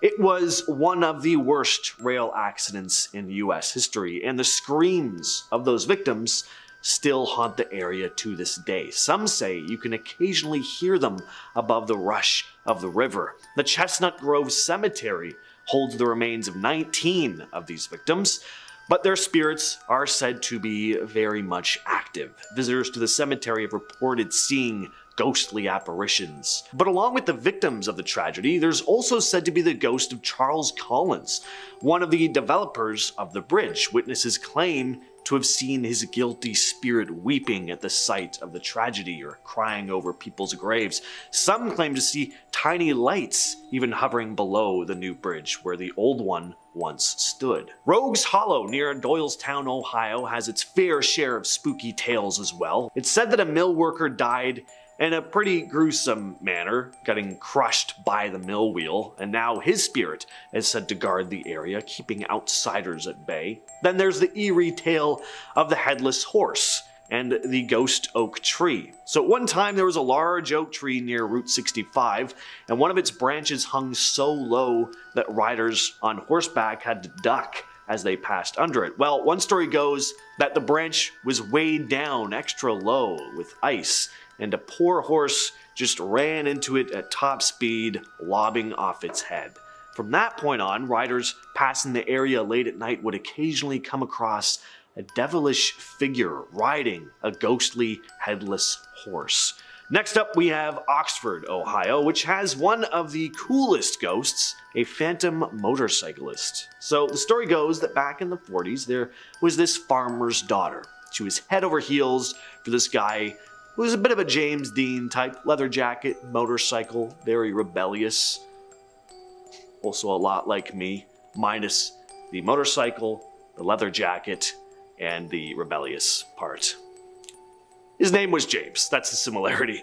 And her father was not too thrilled about their relationship. He thought the guy was trouble, and he probably wasn't wrong. He forbade his daughter from seeing him, so to avoid her father's disapproval, they met up in complete secret, usually late at night when the coast was clear, and when it was, the girlfriend would flash the porch light 3 times as a signal for him to come over. Well, one night, the boyfriend decided he wanted to take their relationship to the next level and propose. He saw the three flashes and revved up his motorcycle, racing towards her house to pop the question, but as soon as he sped down the road, he lost control of his bike, crashing into a barbed wire fence. And ever since, people claim they've seen this mysterious light flickering in the distance along the road where he crashed, said to be the spirit of the phantom motorcyclist, still trying to reach his girl's house to ask for her hand in marriage. Next on the list is Chillicothe, where there were a series of mysterious disappearances between 2014 and 2015. Now, it all began in the spring of 2014 when Charlotte Trago vanished without a trace. Trago, who had struggled with addiction, was a mother of two, and she remains missing to this day. Shortly after Trago's disappearance, another woman, Tamika Lynch, who was a friend of Trago's, went missing as well. Her body was discovered 3 weeks later by kayakers. It's pretty obvious there was foul play, but the official cause of her death was deemed inconclusive. Then there was the disappearance of Wanda Lemons in November of 2014. She's also never been found. On Christmas Day 2014, Shasta Hemmelrich went missing. Her body was later recovered from the Stiuso River. Authorities claim she took her own life, but her family, as well as many others, think someone took it from her. Then there was the disappearance and discovery of Tiffany Sayers' body in May 2015. Her remains were found in a creek covered by a sheet. And the final victim, Timberly Claytora's body, was found near an abandoned building. She died at the hands of a firearm. And the case just would have been handled completely differently if these women hadn't been battling addiction. That was the one thing connecting all these. They were all involved in that world. And there's just this kind of lax attitude when it comes to situations like this, unfortunately, where authorities are like, well, you know, they're part of that world. This is just what happens. So it really hasn't got the attention that it deserves. Now we move on to the town of Lancaster. Here, there used to be a home with an incredibly dark past, the Mudhouse Mansion. So the mansion's origins go back to the mid-19th century, when it was built as a grand estate for a wealthy family. But as time went on, the home fell into disrepair, and eventually it was abandoned and left to decay. And over the years, all these urban legends started to form around it. One of the most infamous stories is that the family had actually died in the mansion. Some versions of the tale claim that they were killed by an unknown assailant. Others go that they'd been driven to madness by some sinister force lurking within the mansion's walls. The Mudhouse Mansion was even said to be the birthplace of Bloody Mary herself. The mansion was demolished in 2015, but some folks will still claim to see ghostly figures of the mansion's former residents wandering the grounds, forever trapped in a limbo between the worlds of the living and the dead. Alright, one of the strangest unsolved mysteries in Ohio has to be the Circleville Letters case. Now I'm going to paraphrase here because there's a lot of detail. We could probably do an entire video about this case alone, but I'll go over it. It all started in 1976. Residents of Circleville started receiving these unsettling, threatening letters containing all these intimate details of their personal lives. The letters were postmarked from Columbus, Ohio, but there was no return address. One of the receivers of these letters was Mary Gillespie, a bus driver. She was accused in one of these letters of having an affair with the school superintendent, and the letters just kept coming in from this unknown sender. Then, Mary's husband, Ron, also became a target. He received a chilling ultimatum to end his wife's supposed affair or face dire consequences: death. Ron was found dead in his pickup truck after a mysterious phone call which had seemingly confirmed his suspicion about the letter writer's identity. He'd left in his pickup truck with a firearm but was found dead soon after, having crashed into a tree.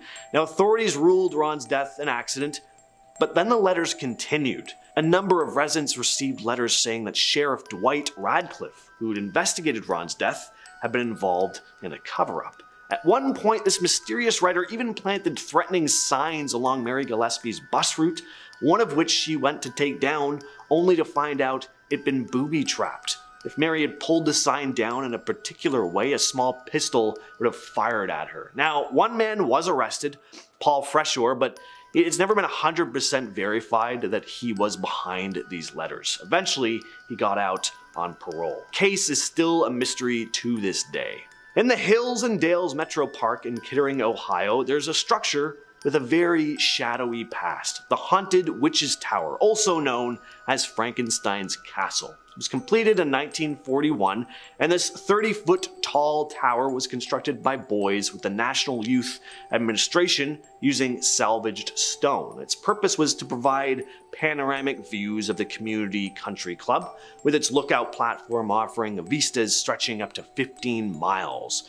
But because of how remote the tower is, a lot of young hooligans started flocking there in the 60s. Graffiti covered its walls, and bottles of liquor and beer cans littered the grounds. Even shingles torn from the roof and glass bottles became ammo for attacks on passing cars below on Peterson Boulevard. Then in 1967, during a thunderstorm, a young woman named Peggy Harmison sought shelter inside the tower with her boyfriend, Ronnie Stevens. Bad move. Lightning struck the tower, killing Peggy instantly. Her body was found on the 11th step, half covered in severe burns. Ronnie survived, but he was found in a state of uncontrollable shock, apparently running around screaming.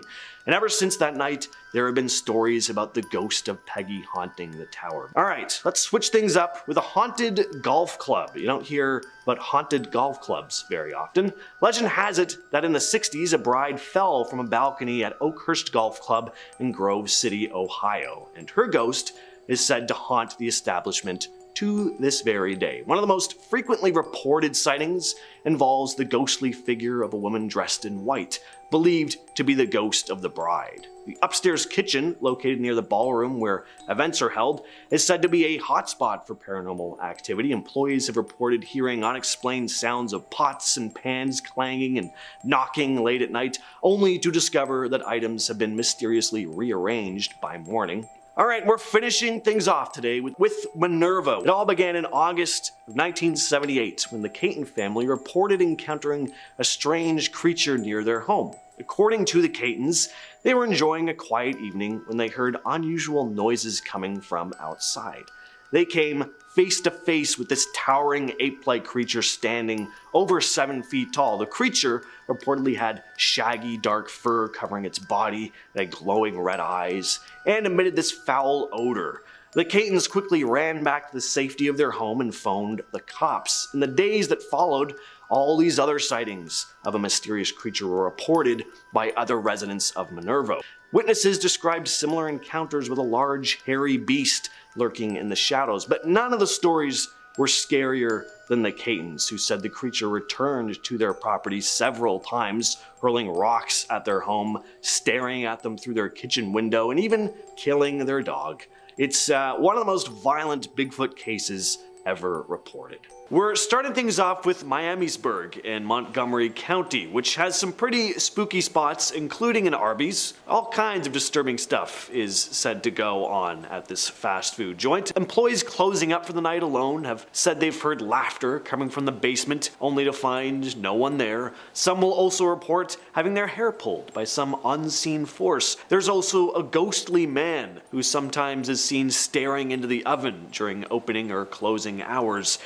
Grove Cemetery is probably the most well-renowned haunted hotspot in this town, though some visitors will say they see a young girl crying over a grave, but when approached, she'll just stare at you for a moment before vanishing into thin air. There's also the grave of a preacher's daughter who took her own life after being disowned by her family. A Bible was said to have sat on her grave, with stories of it appearing broken one instant, but then perfectly fine the next. Next up is East Liverpool, which is home to a couple haunted parks, a haunted cemetery, and of course, a haunted phone booth. As silly as a haunted phone booth might sound though, the story is actually pretty spooky. So apparently, a young man was killed in the area, and his ghost haunts the street that he died on. And some will say that on some nights, especially Saturdays during the month of March, passersby will hear ringing coming from the booth. And if you answer the phone, you might just hear a somber, ghostly voice on the other end telling you to look across the street. And if you do, you just might see a headless young man waving before vanishing into the shadows. Now we move on to Sandusky, Ohio, which has a few notoriously haunted spots. One is the Sandusky County Historic Jail and Dungeon. This place, which was built in the 1840s, is no longer a jail or a dungeon, or I guess it technically is a dungeon and a jail, but it's just not operating as one. There are tours of the place though, and the staff and many people who visit claim to have experienced some pretty eerie stuff. Something that's said to happen every so often has to do with the courthouse security system. So sometimes at around 2 or 3 in the morning, the motion alarm just goes off, detecting someone or something outside the dungeon door. Whatever it is will then make its way up the steps to the first floor of the courthouse. Now I say whatever it is because when security cameras get checked, there's usually no one in the footage. But on rare nights, there is a shadowy figure with a brimmed hat seen spotted sitting on a bench outside the courthouse. The fire alarm has also been known to be pulled even when nobody's near it. Whatever spirits are haunting this place, they seem to really enjoy loud, obnoxious noises. And on top of all that, you also have your typical disembodied sounds like voices and footsteps when there's nobody else around. We're gonna stay in Sandusky for a bit though, and talk about Cedar Point. Cedar Point is one of the most popular amusement parks in the US, but it also has a bit of a dark side. When we think of haunted theme parks, it's usually the abandoned ones where we picture all the paranormal stuff going on, but Cedar Point is still very much open. It was built in 1870 though, so it's been around for a while, and any theme park that old has definitely had its fair share of horrific accidents. Get it? It was a fair share theme park.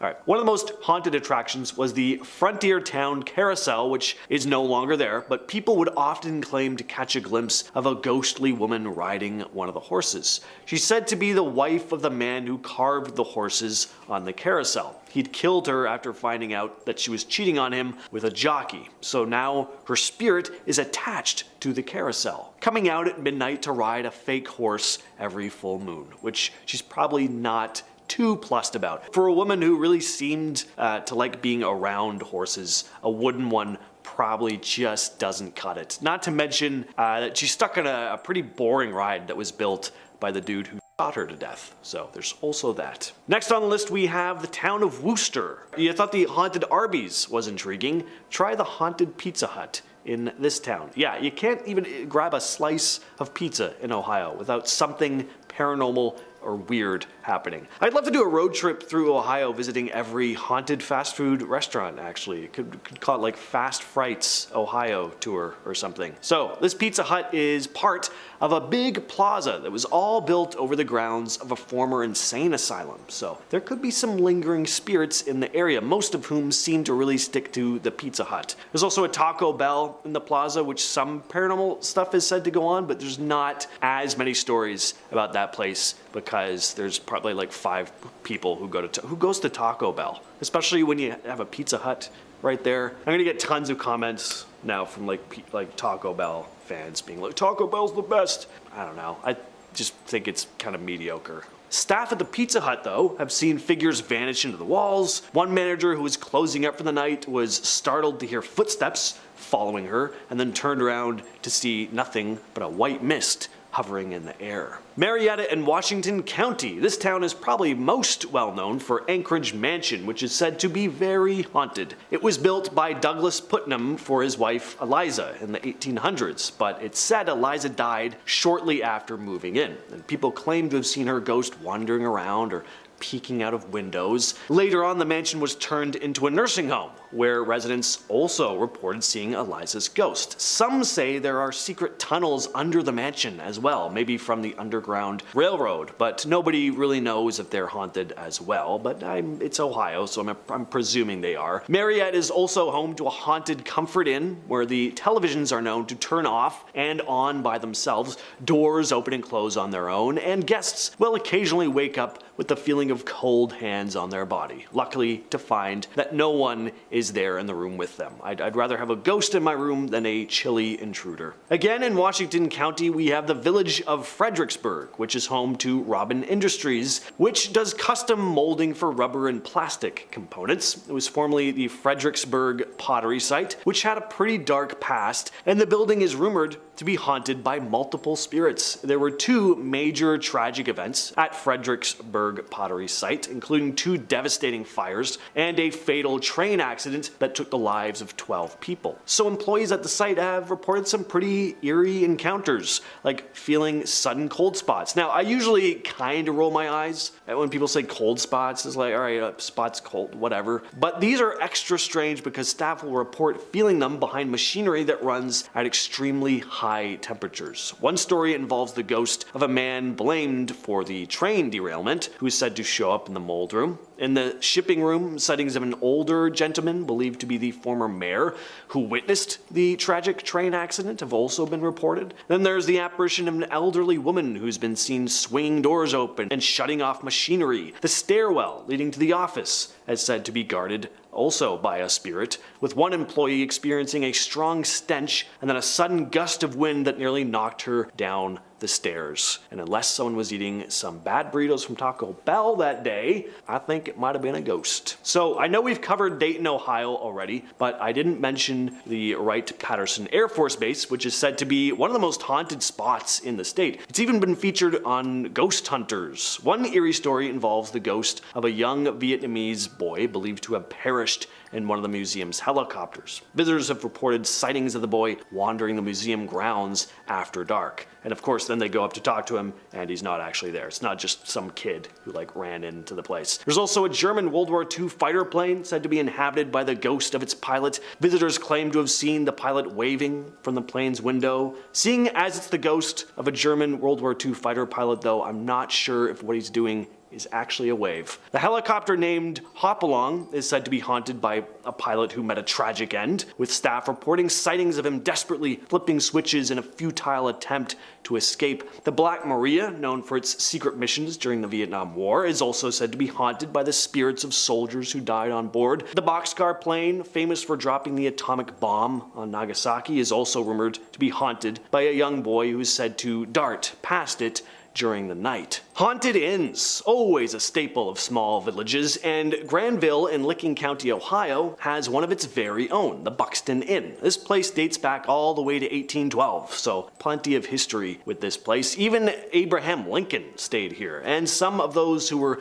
escaping from the Underground Railroad stayed here at one time as well. So with all the people who have passed through the doors and slept under this roof, all the history surrounding the building, it probably comes as no shock that some energy is said to linger within the inn. Not only do you have the spirits of past guests who have long since passed, but even former deceased employees are said to have never fully left. Like one of the previous owners, Ethel Bonnie Houston, for example, who's become known as the Lady in Blue. Several guests have claimed to see a woman in a blue dress roaming the hallways, only to walk right through closed doors or just vanish into thin air altogether. Some have also smelt cigar smoke out of nowhere before spotting a man who also vanishes into thin air. This is said to be the ghost of the inn's founder, Major Buxton. And we're to finish things off with Loudonville in Ashland County. This place is known for its 2 supposedly haunted spots, one of which is a hotel, the other a park. First, there's Mohican State Park, which is said to be haunted for a couple different reasons. Mainly though, there used to be an asylum on the land in the 1800s, which might help explain some of the ghostly stuff going on. Witnesses have also reported seeing a mysterious light in the park for over 2 decades. Then there's Landell's Mohican Castle, which is actually a hotel and a damn cool looking one too. Looks like something you'd see in Norway. It was built on the grounds of a former English/German church. The story goes that in the late 1800s, a dispute over language during worship services led to the church mysteriously burning down after the Germans decided to relocate their relatives' graves. Since the current owners acquired the property in 1991, a series of unexplained fires have just been plaguing the place, including the destruction of a book factory in 92 and an on-site restaurant in 2007. Some believe the land is just cursed, with guests reporting sightings of a girl in blue in the graveyard and hearing crying in the cemetery and pool building. People will also claim to see Civil War era soldiers in their rooms. Number 10. White Rock Lake. White Rock Lake is an area that is filled with many legends. It's home to the ghost of the Lady of the Lake. Years ago, a young couple was driving home from a party along the lake late one night. The two were tired and ready to go home when the wife suddenly screamed at her husband to stop the car. A young woman in a long white gown had appeared in the road before them. The couple asked the woman if she needed a ride and she accepted. They drove on, and all while the wife could hear the steady drip, drip, drip of water. But once they reached the address the woman had given them, they turned around to find her gone, leaving behind only a puddle. Confused, the couple got out at the address and knocked on the door. An elderly man answered. They told the man about the young woman they had just picked up, and he sighed and told them they were not the first couple to come knocking on his door late at night. The woman they had picked up was his daughter, who had drowned in White Rock Lake 10 years earlier. The Lady of the Lake has been spotted and even picked up many times since, and continues to haunt White Rock Lake in her white gown, looking for a way back home, and this is just sad. Number 9. Adolphus Hotel. The Adolphus Hotel was built on the former site of Dallas's original city hall in 1912, and the hotel has a reputation as one of the city's most prominent historical landmarks. In addition to being the oldest hotel in the city, it's no surprise it's also among the most haunted. One of the most famous spirits here is an apparition who appears in a 1930s era white wedding gown, the spirit of a jilted bride who was supposed to have been married in one of the hotel's glamorous ballrooms on the 19th floor, but ended up taking her own life at the hotel instead when her groom left her at the altar. Ever since that night, guests staying on the 19th floor report hearing a woman crying, footsteps running up and down the hall, and even the sound of rope creaking under the strain of a body. The bride spirit has been spotted wandering the halls after events and parties, still wearing her white dress and veil. Again, this is just incredibly sad. Staff and guests of the hotel also report an eerie feeling of being watched or of a presence in the room with them. Now, not all ghost residents have sad backstories, as many are believed to be former guests who checked in again during the afterlife because they had such a good time in the hotel back in their days among the living. Guess it's a cool place to be in life and death. Number 8. The Coombs Creek Trail. Located in Oak Cliff, this trail offers a serene, scenic path along Coombs Creek for nature lovers to enjoy, but everything is not as it seems, as this trail has an eerie history. Years ago, a young girl named Mary would ride her bike every day along the trail, but one day Mary never returned home. It's still unknown whether Mary drowned in the creek, was struck by a passing train, or was taken, but she seems to have disappeared without a trace. Hikers still report seeing the figure of a young girl riding her bike dangerously close to the edge of the water, but when they call out to warn her, she vanishes into thin air. Others have reported seeing a small ghostly face of a young girl peeking at them from behind a tree. When they try to move closer to investigate, the face disappears. Then the face reappears further along the trail, inviting the hiker to follow her deeper and deeper into the woods. And if a ghost child is trying to get me to go deeper in the woods, I'm just gonna turn around and leave. Number 7. The Majestic Theater. The Majestic Theater is located on Elm Street in downtown Dallas. Elm Street? No, I've seen that movie before. Now, in the 1910s, it housed live vaudevillian performances before transitioning to screening films in 1922. The Majestic remained in business until the 1970s, and then its doors were reopened for live performances in 1983 after it landed on the National Register of Historic Places. Some say the theater's original owner, Carl Hopitzel, still haunts the building, making sure things run according to his liking. One former employee claims he shared an office space with Carl during his time there. He reports that one of his responsibilities each night was to ensure that the door in his office leading to the theater was locked, but each morning when he showed up for work, the door was wide open, and a strange chill would permeate from the room. When he mentioned this to his manager, he laughed and explained that this was only Carl, who liked to use the door to get into the theater and check up on things. Weird smells, stage props inexplicably moving, and a light hanging above the balcony illuminating on its own own have all been attributed to Carl. His spirit is rumored to linger there to this day, making sure his theater runs smoothly and maybe catching a show or two. Number 6. Snuffers Restaurant on Greenville Avenue. Snuffers is a popular local chain that serves classic American food, or at least that's what it says when I Google it. But the location on Greenville Avenue serves up a lot more than just burgers. Customers and staff of the Dallas restaurant claim that the place is seriously haunted. Before Snuffers, there was an Easy Parlor. It seems that a man was badly injured after hours when a fight broke out at an employee party. He then stumbled into the bathroom where he drew his final breaths. Years later, once Easy Parlor became Snuffers, the managers would sit at a table by the bathrooms each night to finish up closing paperwork. As they sat in the dark, near-empty restaurant, they would listen as antagonized, stumbling footsteps made their way to the bathroom, then watch as the door creaked open by itself and never shut. In 2013, the original building was demolished and reconstructed, but reports of strange happenings didn't stop. Other employees have since reported feeling cold gusts of wind rush by them and doors slamming shut all on their own. Sounds like a dinner and a show to me.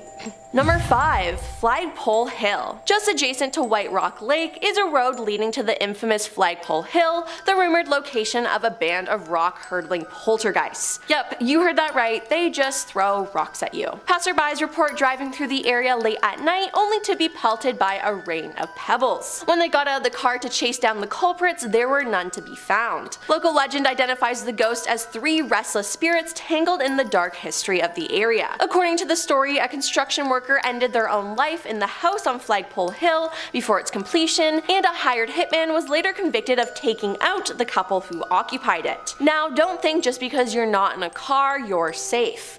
Those walking on foot rather than driving past seem to be just as unlucky. Hikers and other residents of the area have reported an unseen assailant pelting them with rocks as they pass by. Sounds like this place really rocks. Get it? Because so funny. Number 3. Sons of Herman Hall. Herman Hall's website marks itself as the oldest freestanding wood structure in Dallas, as well as the oldest bar. And for over 100 years, the hall has held concerts, parties, and dances. So no wonder the dead come back there to party. Both staff members and guests of the hall have reported strange occurrences, especially in late hours of the night. Some guests have seen paintings fly off the wall as thrown by some unseen force. Others have heard footsteps in the hallways and seen doors suddenly slam shut. Guests also claim to hear children laughing, even when no children were present, which is just creepy. Longtime staff members of Herman Hall report sensing a lingering presence and seeing flashes of light and shadow. One particular staff member recounts a time he and some other employees saw a couple dressed in Victorian-era clothing walk past them and go upstairs, but about 30 minutes later, when the couple hadn't returned, the staff went upstairs to find all the doors locked and no one inside them. I just think these ghosts want to return to their party days though. Number 2. Goatman's Bridge. Goatman's Bridge, more formally known as the Old Alton Bridge in Argyle. Dating back to the 1930s, locals have told tales of the specter of a strange half-man, half-goat creature lurking beneath the bridge. The goat man is said to stand over 7 feet tall with big horns and glowing red eyes, which to me just sounds like the devil, but I mean hey, goat man is a cool name. Some believe the goat man remains dormant for years at a time and awakes only to hunt for prey. Now the goat man isn't the only spirit on this bridge, as to keep him company is another spirit, that of a young mother crying out eternally for her lost child. Residents making their way over the bridge late at night have reported hearing her ghostly wails. Some say the two ghosts are connected, and that years ago the goat man stole the young woman's baby. When she found out, she threw herself from the bridge, and her spirit has haunted it ever since. Now I already don't like bridges because of heights and being over bodies of water, but being on a haunted bridge, no thank you. And coming in at number 1 is Miss Molly's Hotel. Located in the Dallas-Fort Worth area, Miss Molly's Hotel is a little deceiving. In the lawless pioneer days of the Old West, Miss Molly's operated as a bordello, making working girls and their customers among the most common apparitions to appear here. One such customer even has a room named after him, the Cowboy Room, where he has been frequently spotted by guests and staff of the hotel. His name is Jake the Cowboy, and when Paula Gomes Owens became manager of Miss Molly's, she had no clue that it was haunted. After months, she reported that strange things started happening and she eventually saw Jake herself. She said, "I saw him in full body. He walked into a room and shut the door behind him, and I went up and knocked on the door and opened the door and no one was there. That is when I knew that something was up because I'm sitting there thinking, I know I'm not crazy." Another ghost there is assumed to be a former madame by the name of Josie King. Some suspect that she oversaw the house during its bordello days. Josie is seen a lot, usually at 3 a.m. at the foot of the bed, and allegedly Josie likes to watch people sleep.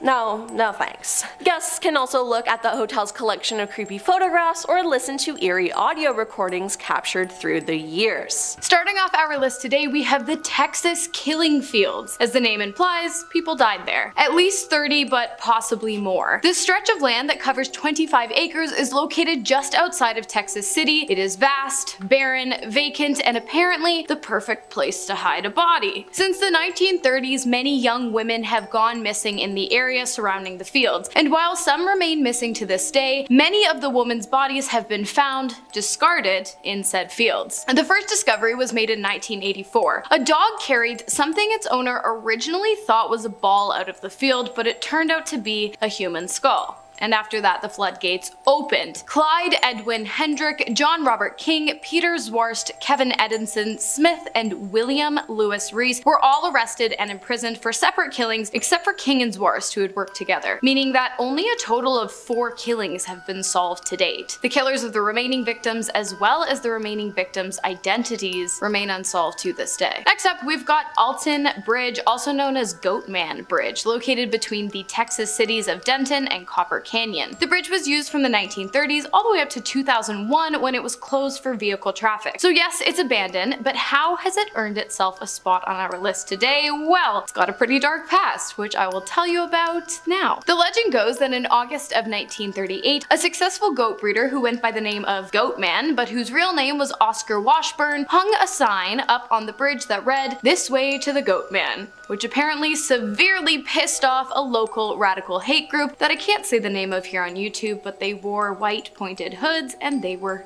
terrible. Probably know who I'm talking about. Well, one of the members of that group took Washburn by force. They brought him to the Alton Bridge and ended his life. They threw him over the side of the bridge, but when they looked down to catch a glimpse of his body, he was nowhere to be found. Enraged, the group made their way to his home and killed his entire family. Since this alleged incident, many people have claimed on many separate occasions to have seen the ghost of Oscar Washburn leading his flock across the bridge in the middle of the night. Next up, we have the Baker Hotel in Mineral Wells, Texas, which is probably one of the most famously abandoned places in the state, according to the internet. Although it's no longer abandoned today, actually it's now a health spa. It was abandoned between the years of 1972 and 2019. The hotel opened its doors in 1929, welcoming people from all over who were attracted to this so-called crazy water with healing powers found in the town of Mineral Wells. Many spirits are said to haunt the hotel, including T.D. Baker, who died in his room of unknown causes after his mistress flung herself from a 7th floor window. Another apparition who calls the hotel home is a bellhop who was cut in half during an elevator accident back in the 1950s. If you already have a fear of elevators, I'm so sorry, that's super gross. Another is a young man who died of leukemia while staying at the hotel. Reports of red lipstick smears appearing out of nowhere, broken glass, windows opening and shutting on their own, along with legitimate ghost sightings, continue to fascinate visitors of the area and the hotel, both in its abandoned and reopened state. Next up, we have Stewart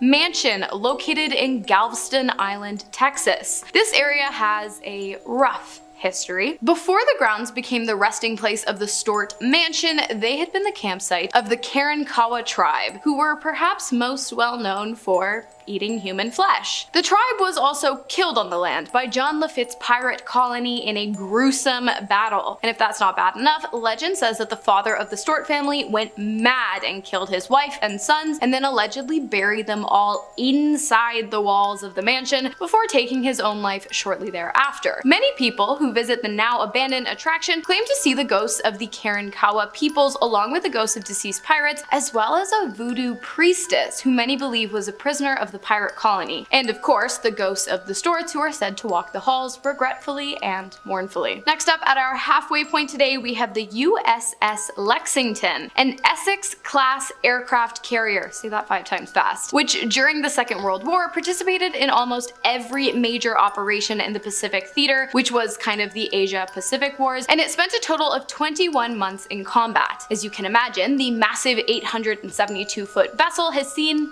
a lot of action in its day, but on its final day at sea, the vessel was hit by 2 torpedoes in its hull and it began to sink. 216 crewmen were killed and 2,735 were evacuated. In true naval fashion, the captain, Felix Stump, was the last to disembark the vessel. He did survive, but died of cancer many years later. Thanks to fundraising efforts, the abandoned ship was eventually retrieved from the ocean floor and converted into a museum, which has been referred to as the most haunted in America. It's said that anyone who enters the ship will feel the presence of those who died on board. Next on our list, we have the Old Yorktown Memorial Hospital, which opened in 1951 and was abandoned in 1990, but eventually reopened many years later as a tourist attraction, meaning you can visit it if you want. While this is the case, many people believe that the hospital was never truly vacant, as even after its closure, it was home to the many ghosts that continue to roam its halls. In fact, the attraction is so haunted, it actually appeared numerous times on the reality television show Ghost Adventures. If you guys watch that, I don't know, let me know in the comments. I've never seen it. Perhaps the most famous story that outlines the horrors of the hospital would have to be the one detailing the incompetence of Dr. Leon Norwierski, who slit a patient's throat while performing a procedure on their neck. Whether or not this was an accident is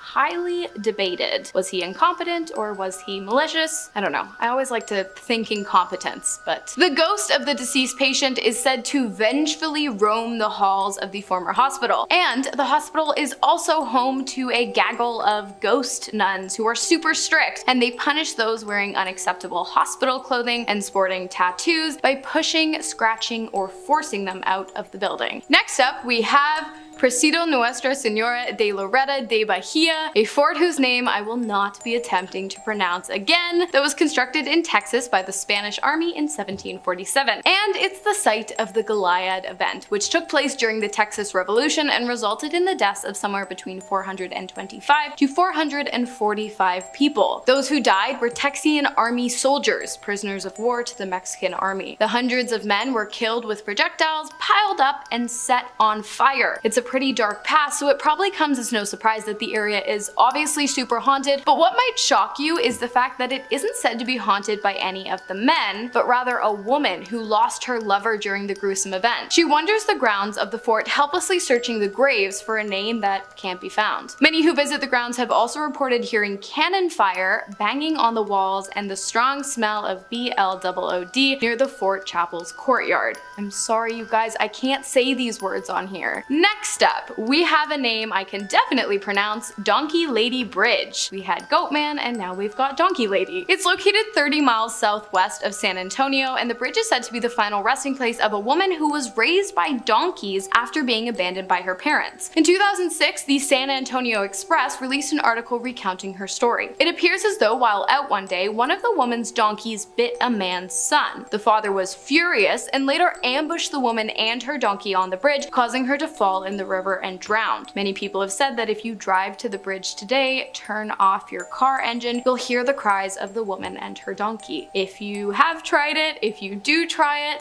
let me know. Starting off our top 2, we have the Toya Ghost Town. At its peak in 1910, the town was home to a whopping 1,052 people. Not that much. But today, the number has dwindled down to just 57. This is possibly due to the 2004 tornado that devastated the town, leaving the majority of the homes and the volunteer fire department abandoned. While this might sound pretty basic, those who live in the town today tell of something pretty extraordinary. Dark, but extraordinary. Locals believe that the town is occupied by entities, young people with pitch black eyes that go around the town at night, terrorizing its residents, knocking on doors and staring through windows, instilling fear into whoever might meet their gaze. It has been said that this is the true reason for the town's near total abandonment back in the early 2000s, but of course, I want to know what you think. And finally, to finish off our list today, we have the former Williamson County Jail circa 1888. The jail was home to some of Texas's most notorious criminals, including Henry Lee Lucas, who claims to have taken the life of 35 people in the year 1982. It's a busy guy if he did it in just 1 year. The crime rate at the time was out of control, so much so that the jail became quickly overcrowded. So overcrowded, in fact, that it became incredibly easy for inmates to slip out of the prison undetected, only to continue their reign of terror on the Williamson County people. Luckily for the locals, the majority of escaped convicts were recaptured. Unlucky for the convicts, as the majority of them were sentenced to death by lethal injection, electric chair, and the old rope and tree. But you guys know by now, I can't say that word on here. The jail was abandoned in 1971, but it later reopened as county offices, and it has been told that the deceased inmates now haunt the building, throwing binders and books from shelves and lunches off of desks. It seems like they're still kind of holding a bit of a grudge against the members of state. If you're feeling a bit disappointed at the fact that no, it's technically no longer abandoned, it once was though, so that's why it's on this list, I will give you some solace in knowing that the building is actually open for public tours during the fall season, so do with that what you will. Starting off this list, in our number 10 spot, we have Derek L. Frierson. The information put out by authorities regarding this case states that the crime in question took place in 2015 on a night after the suspect had been drinking at a bar in the downtown Orlando area. After having a few too many, he apparently entered his vehicle to drive out of the downtown area. Already bad for sure. The report continues on that he struck the rear of a vehicle which was stopped for a red light at the intersection of East Colonial Drive and North Mills Avenue. When he impacted, it is said that his car was traveling at 55 miles per hour, which is 88.5 kilometers per hour, and that it made no attempts to avoid the crash. This crash caused the death of one person in the vehicle that was sitting at the red light, along with another one of the passengers to become paralyzed from the waist down, while the other 3 in the vehicle all sustained other injuries as well. Derek was found to have had a blood alcohol level of 0.215 that night, which is over 2.5 times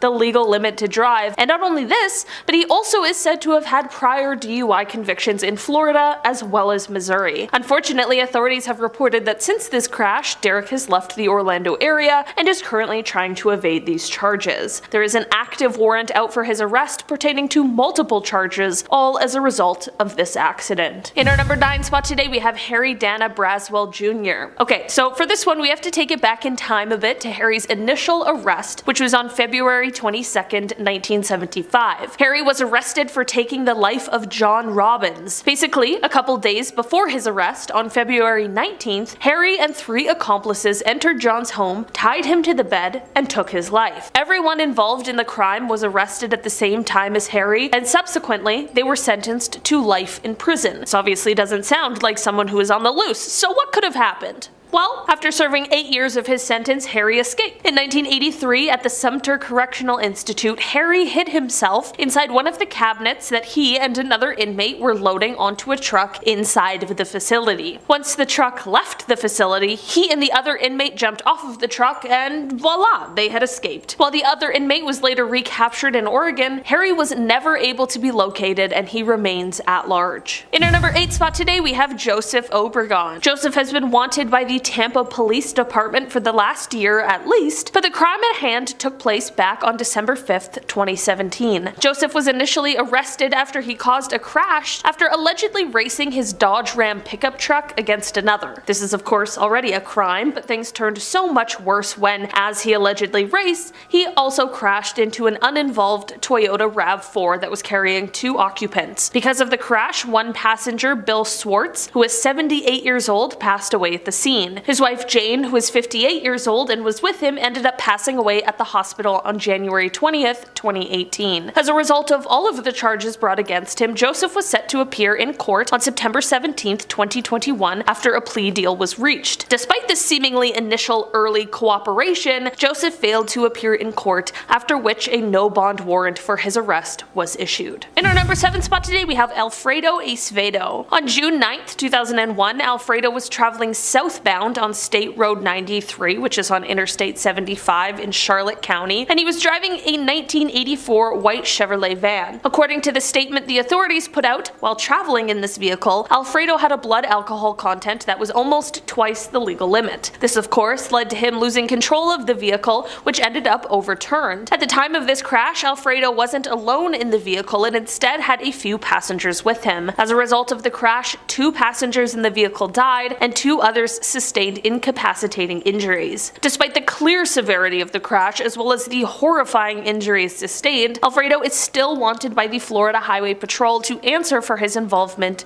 in this crash. In our number 6 spot today, we have Gaspar de Gaspar. On February 3rd, 2015, Gaspar was traveling in a 1996 yellow Thomas passenger bus when he pulled into the Marathon gas station in Indiantown. This small community was shocked that day for what transpired next. As Gaspar was backing the bus into the parking lot, there were 2 men sitting on a bench in front of the station. For reasons that no one is exactly sure of yet, the bus didn't stop and instead ended up striking both men, leaving one pinned between the station and the bus. Unfortunately, this led to the man passing away at the scene. Gaspar is said to have exited the bus after this horrific moment, but instead of sticking around, he apparently fled the scene. Others have identified him as being from the town, but no one is entirely sure where he went. There is an active arrest warrant out for him for a hit and run. Number 5, the Blue Anchor Pub. Another bar, another haunted bill to pay. Here we go, debit or credit. Heading over to Delray Beach, the Blue Anchor Pub was built in 1840s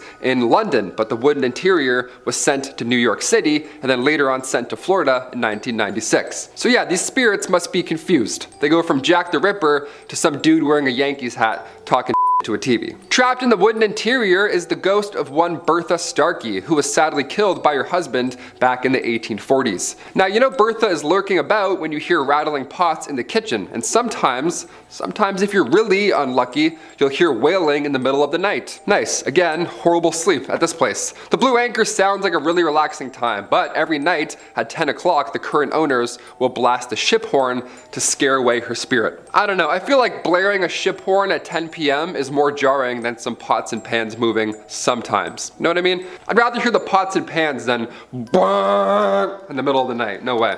Number 4, the Biltmore Hotel. Another hotel to avoid at all costs. Awesome, we love these ones. First of all, do you actually like staying at a hotel? Some people love it. Some people find it super relaxing. I can't help but think about what went on in the bed before me. You know what I mean? Like, you're like, why does this part of the bed feel a little bit caved in? What's going on here? Every time I'm in a hotel, I have the worst dreams and I can't sleep at all. The Biltmore Hotel in the city of Coral Gables is also one of the most haunted hotels in Florida. You've probably heard of this at some point. It all started in 1926 during initial construction. The Biltmore witnessed a foul killing on the 13th floor. The 13th floor of all floors, my God. The Biltmore was also turned into a military hotel during World War II before ultimately being closed and then abandoned later in 1968. Now, the city renovated the hotel later on in the 80s, but it didn't take long for ghost stories to start to spread. It's horrible, horrible past, I mean, more than fair. Now, of course, the most activity is on the 13th floor, so if you do check this one out,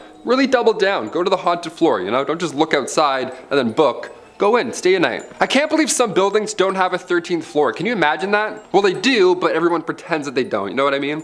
They're like, yeah, it's 12. I don't know, we'll see. Are you a 13th floor believer? Comment down below. Me personally, I don't think so, because it's the 14th or the 12th. Or the 13th, I don't know anymore. No one knows anymore. It goes 11, 12, 14. You're like, really? What's the 14s? We know what's going on here, come on. Number 3, Tampa Theater. If you're a fellow theater kid, you're also gonna love this one. Here we go. Tampa Theater opened up in 1926. The theater is now said, of course, to be haunted by a woman that was struck and killed by a carriage on the property. Imagine being hit by a carriage. It's so slow. This was actually before the theater was built, so her spirit has been there for a while. If you go to Tampa Theater today, you might catch a glimpse of that woman in a white gown walking across the mezzanine hallway. This time without carriages whipping through, hopefully, sans carriage. Imagine telling somebody in front of you to sit down during a show, then they just disappear. You're like, I think that was a ghost. I think that was probably a ghost. It says on the playbill, ghost, so maybe that was her. Tampa Theater, of course, has leaned into these claims. Now they offer Ghosts of Tampa Theater Tour, where guests can learn about its haunted history. I'd love to do this tour. I don't know, maybe I'll go to Florida.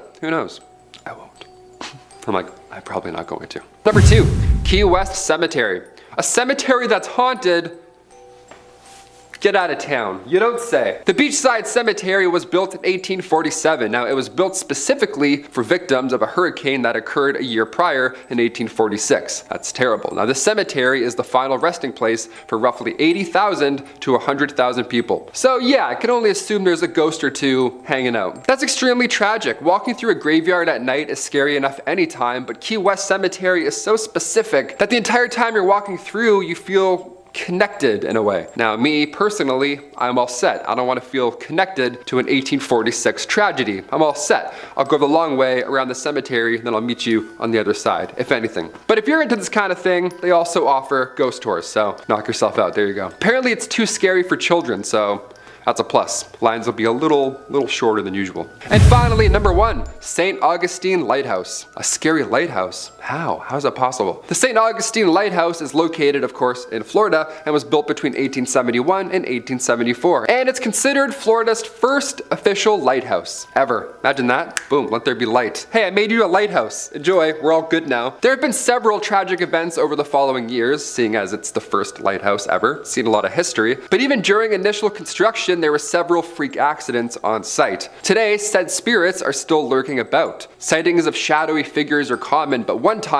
just one time, somebody saw a hand coming through the tower door. Yeah, a floaty hand, like from Idle Hands. How terrifying is that? Can you imagine just a Smash Bros hand just lurking near you? Several guests have reported furniture also moving around on its own, which is definitely a hazard. And one person even said that they had some of their arm hairs plucked off of them while they were in the basement. Probably that floaty weird hand, just doink. Give me one of those. Another guest felt someone grab their ankle at one point while walking down a hallway, which actually caused them to trip and fall down, so something's going on. I don't know what this ghost hand wants, but it's pretty chaotic to me, it seems. I think the ghost hand wants you to click like if you like this video. I think that's what it wants. Nestled in the heart of Florida, a stretch of Interstate 4 harbors a chilling secret that might just make your GPS falter and your headlights flicker. Known as the Dead Zone, this haunted highway is steeped in ghostly tales that date back to the days when pioneer spirits roamed the land. Locals whisper about electronic blackouts and strange voices that crackle through car radios as they drive through this mysterious section of road. I don't know, I've never really heard about like a specific, I think we've done top 10 haunted roads in the past, but I don't know if we've done top 10 haunted specific sections of roads. I don't know, maybe that's an idea. The origins of the Dead Zone trace back to a tragic past involving a group of Swedish settlers who met their untimely demise due to an epidemic before the turn of the 19th century. These settlers were laid to rest right where they fell, and a local farmer later acquired the land, farming respectfully around the graves, never disturbing the final resting place of these souls. What a nice man. However, the serenity of this site was disrupted in the 1950s when the farmer's widow sold the land to the state, paving way for Interstate 4 to be constructed directly over this sacred burial site. Today, some believe that these restless spirits of the pioneers are expressing their displeasure by meddling with the very fabric of reality along this segment of the highway. It's no wonder that the area has become notorious for its spooky occurrences, from unexplained accidents to bone-chilling sounds emanating from nowhere. So next time you're driving down the I-4 and your radio starts to hiss or your dashboard lights start to dance, remember that you might just be passing through the dead zone, where the past is anything but forgotten. So that's just nice for your little road trip. You're just having snacks with your family, listening to the radio, and you're like, oh, we're driving over somebody's burial site. How sad. Pour one out. Estero Village is home to Corishan State Park, an incredibly lovely area that is also said to be the home of some spirits. But these are particularly interesting ones. They're the ghosts of a former cult. Now, the park was the site of the Koreshan Unity, a commune founded by Cyrus Teed, who proclaimed himself as the Messiah in the late 1800s. Teed and his followers settled here in 1894. When Teed died in 1908, though, his followers loaded him up into a bathtub while they awaited his resurrection. Well, weeks went by and he hadn't come back to life yet, and his decomposing corpse was getting so bad that the health department stepped in and forced them to get rid of it.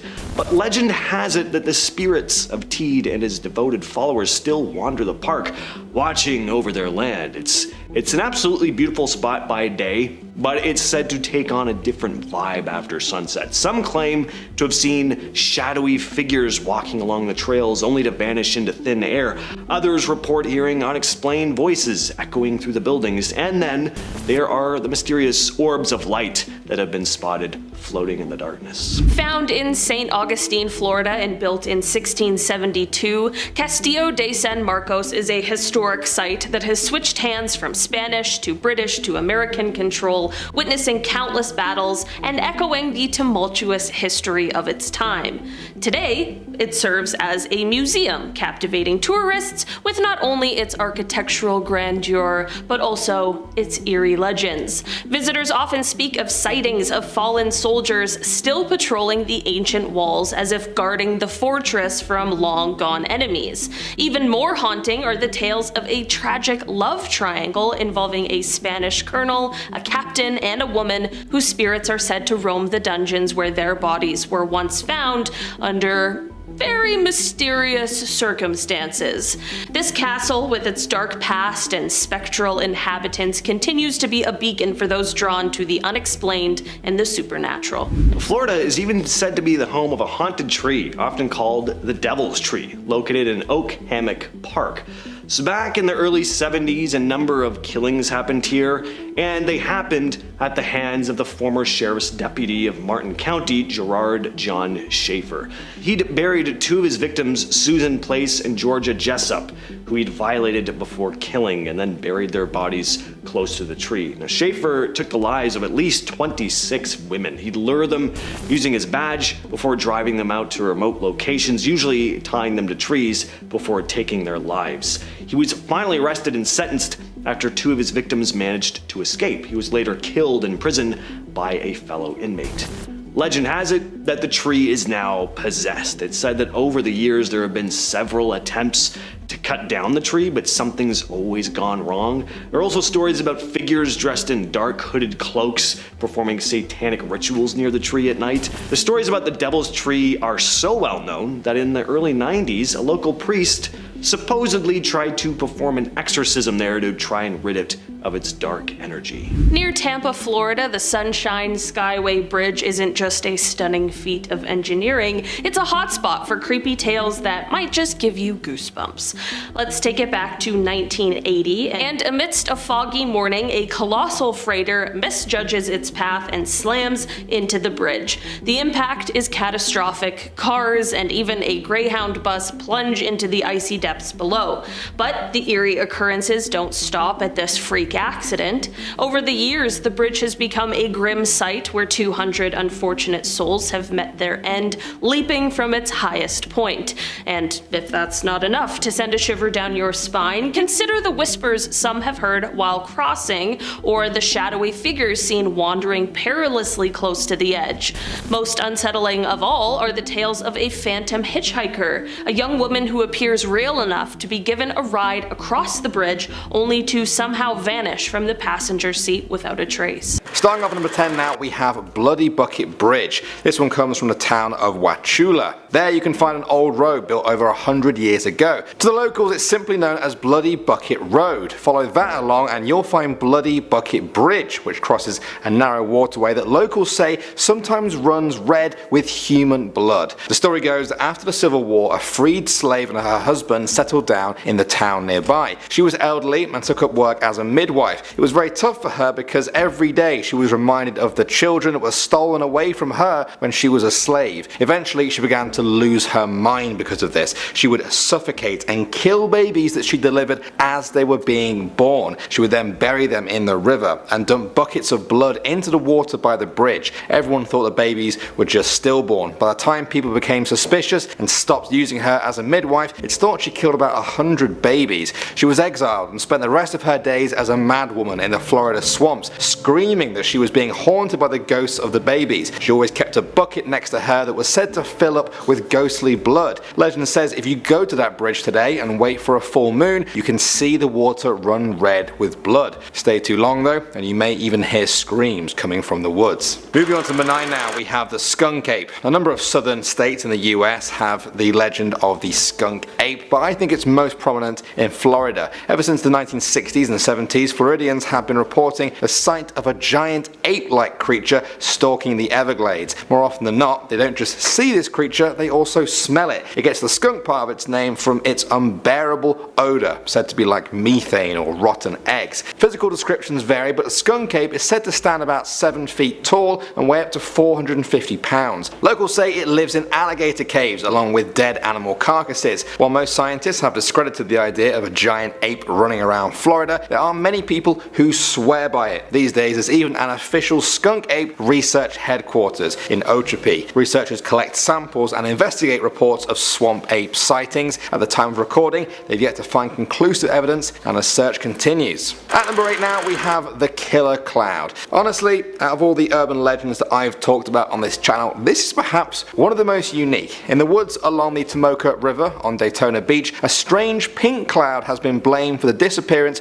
of dozens of people over the years. The cloud was first seen in the 1950s and 60s and is said to appear during the colder months of the year. It's rumoured to devour the flesh off human bodies. Locals have reported finding human bones in the area after the cloud has disappeared. Some say that it's swamp gas or a local fog that covers only a small area. Perhaps the creepiest explanation though is that it's the angry spirit of Chief Tomoki, who was cursed for drinking from a sacred spring. Now he devours anyone who can't outrun the pink cloud. Next at number 7 now, we have the Tallahassee Witch. In 1889, Elizabeth Budd Graham was buried in the Old City Cemetery in Tallahassee. The 23-year-old was a wife and mother whose life was not overly remarkable. Locals have always found it strange then that her tomb is perhaps the grandest in the whole cemetery. Local legend says the reason is because Elizabeth was a witch. As with Christian tradition, the other graves faced east, but Elizabeth's faces west, the exact opposite. Her gravestone has a poem by Edgar Allan Poe engraved on it, which reads, "Ah, broken is the golden bowl, the spirit flown forever. Let the bell toll, a saintly soul floats on a Stygian river. Come, let the burial rite be read, the funeral song be sung, an anthem for the queenliest dead that died so young, a dirge for her, the doubly dead, in that she died so young." Now some people believe this holds clues to her being a witch. Broken in a bowl is said to refer to her killing a vampire. Doubly dead refers to witchcraft, as a witch must be killed twice to die. To this day, locals have reported modern day witches visiting her grave to pay their respects. In our number 5 spot today, we have Uriel Aguilar. The incident involving this man is said to have taken place on June 26, 2008, when Uriel ran into another man named Pedro Trevino at the Prime Supermarket in Mulberry, Florida. The men knew each other because they were co-workers, and there was a bit of a rocky history there because it is said that they had prior altercations with one another. Authorities reported that as Uriel and his brother were leaving the store, Pedro approached them and challenged Uriel to a fight. Uriel agreed to the fight, and when he went to meet Pedro in the parking lot for it, he also brought a weapon along with him.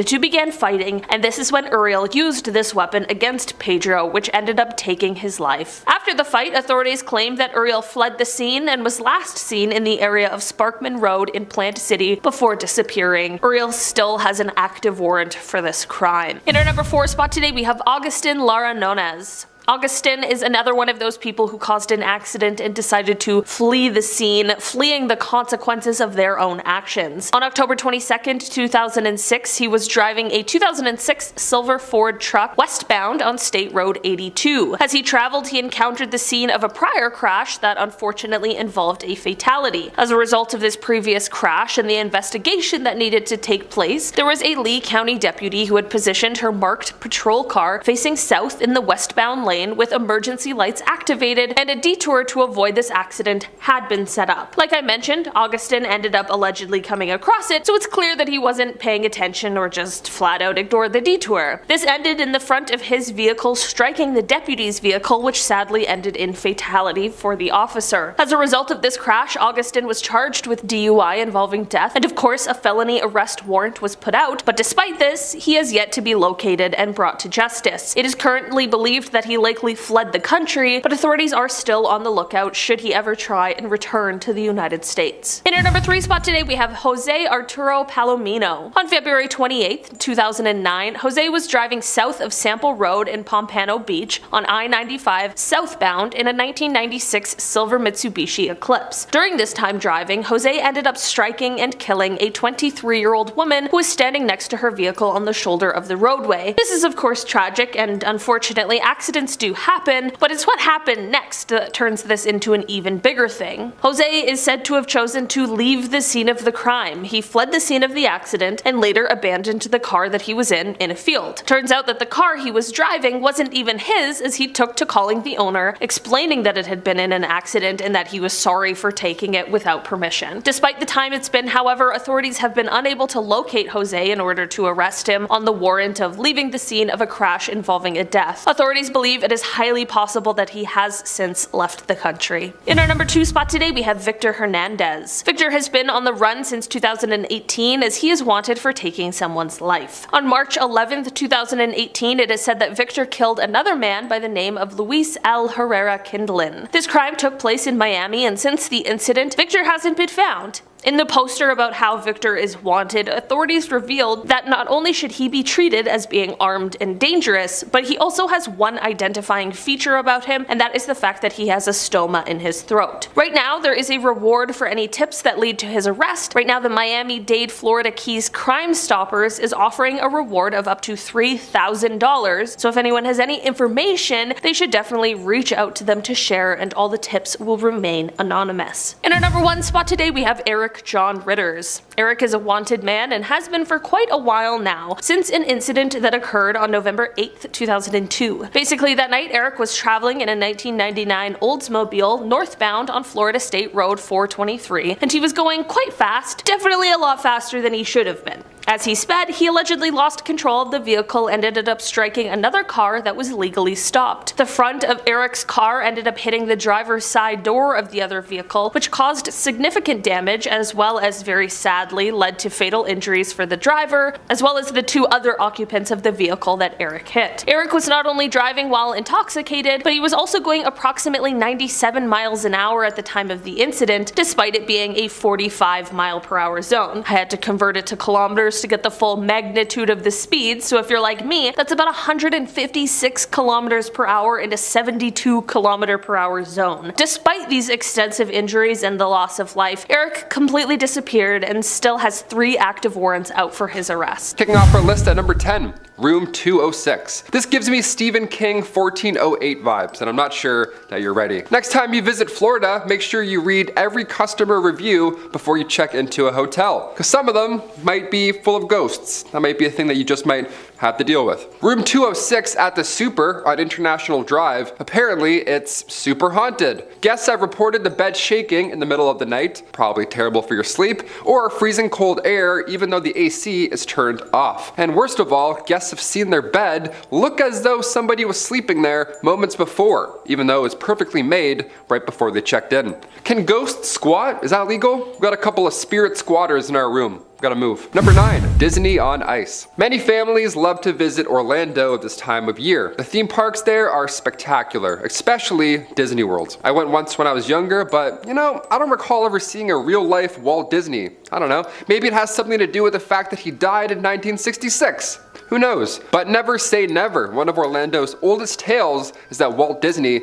had his body cryogenically frozen after his death. And right now, apparently it's being stored in a bunker underneath the theme park. I mean, that's a bit more creative than being cremated. I'll give him that. It's pretty Walt Disney of him just to freeze himself forever. A grad from the University of Central Florida Film School, Benjamin Lancaster, they actually made a film about this whole idea. It's called The Further Adventures of Walt's Frozen Head. That's a family classic, some would say. Number 8, Scarlett O'Hara's. You're gonna need 2 pieces of ID for this next one, alright? Perhaps the most haunted bar in Florida, located in St. Augustine, Scarlett O'Hara's is haunted by a past owner. Many believe that spirit likes to make itself known to guests. That's always fun. Try and go grab a pint and now you got a ghoul in front of you. That spirit is one of George Coley. Now George sadly bit the bullet one night when he was in his bathtub, so now we have a series of unexplainable events. Plates and glasses will sometimes move across the bar on their own, and the jukebox keeps playing Help Me Rhonda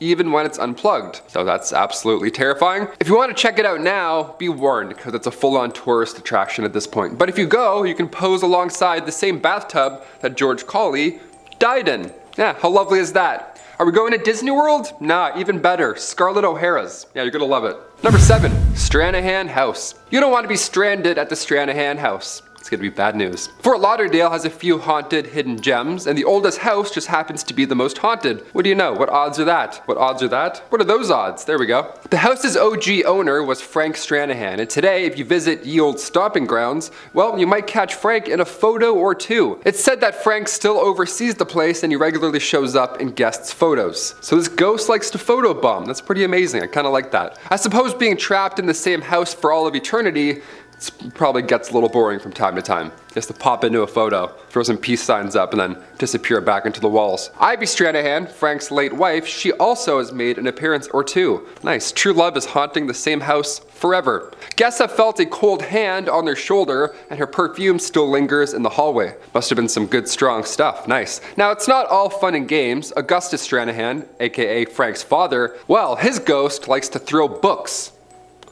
Really aggressive, so heads up for that, I guess, if you go. Cheers. Number 6, the Plaza Resort and Spa. Ah yes, kick back and relax with ghosts. It's just what you want. You're never alone, I guess. That's a plus side. The Plaza Resort and Spa sounds like a relaxing getaway until you start looking up footage of the actual resort. One's gonna get your attention for sure. Back in August 2013, security cameras captured late night footage of this shape-shifting ghost, some sort of spirit, some scary blob. It's bad news, really, in any regard. What happened was the original building was destroyed by fire in 1909, and current staff will testify that they've seen the ghosts of victims caught in that blaze. How they know? I have no idea, but apparently they do know. It's a lot of details for one ghost appearance. One of the most common sightings includes a woman whose spirit is known to mess with the elevators and make items in the kitchen disappear. Okay, really? That last one's for sure an employee stealing food. He's like, oh yeah, I don't know. I think a ghost ate that cheesecake, boss. I don't know, spooky stuff, spooky. Moving on to number 5 now, we have the Devil's Chair. Legend says that in a graveyard in Casadaga, Florida, is a chair that belongs to the devil himself. It's a wide brick bench that was supposedly built by the devil. Every night at midnight, the devil returns to sit in this chair. It's meant only for him, and if you sit in it, he will have his revenge. Locals say that he whispers evil ideas in your ear while you're in the chair,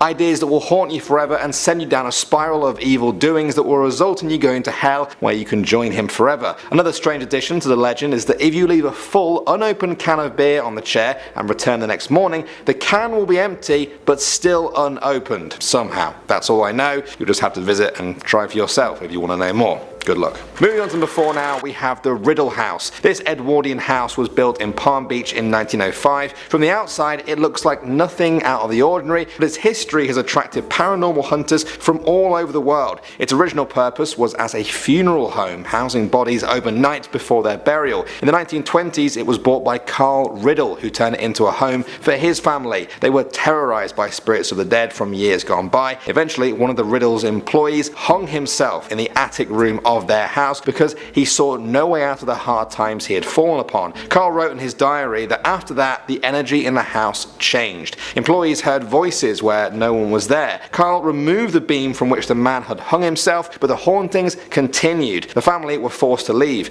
Years later, the house was taken apart brick by brick and moved to the South Florida Fairgrounds, and amazingly, people claim those ghosts went with it. They say some evil spirit still lives in the attic, attacking anyone who dares climb the ladder. Moving on to number 3 now, we have the ghosts of the St. Augustine Lighthouse. Built in 1874, this lighthouse started out normal, being passed from owner to owner. That was until it came into the hands of Peter Rasmussen. His spirit is said to have imbued itself with a lighthouse. Now, he was said to be absolutely obsessed with cigars, smoking multiple ones a day. All these years on, staff report smelling cigar smoke years after Peter died. Another legend involves a pair of girls, Eliza and Mary Pitty. They were playing in the nearby waters in the late 1800s while their mother worked on the lighthouse. In a tragic accident, the girls drowned. Staff say their laughter can still be heard from the top of the lighthouse every single night. Next up at number 2 now, we have Spook Hill. In the town of Lake Wales, you can find Spook Hill. Locals will tell you that it's a must-see for anyone interested in the paranormal, although you may have already thought that based on the name. Legend says that if you stop your car on the right spot on Spook Hill and put it in neutral, you can experience your car rolling uphill. Most people are happy to just experience it, be a little bit scared and then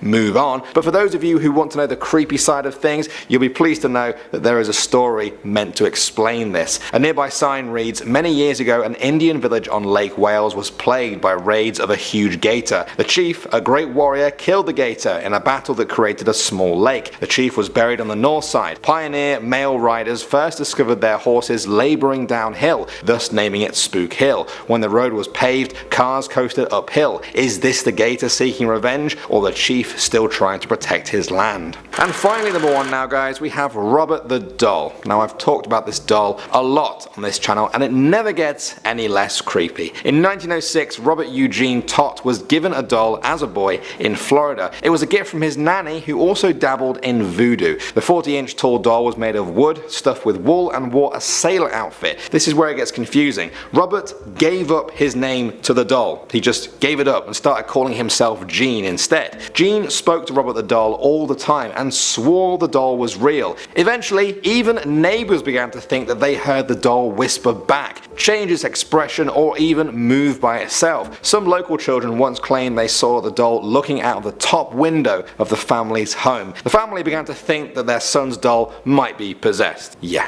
I would too. No matter how much they wanted to get rid of the doll though, Gene just wouldn't let go of it. He kept this creepy doll for the rest of his life. These days, the doll sits in a glass box at the Fort East Martello Museum. Despite the glass and the years that have passed, even the sight of him creeps some people out.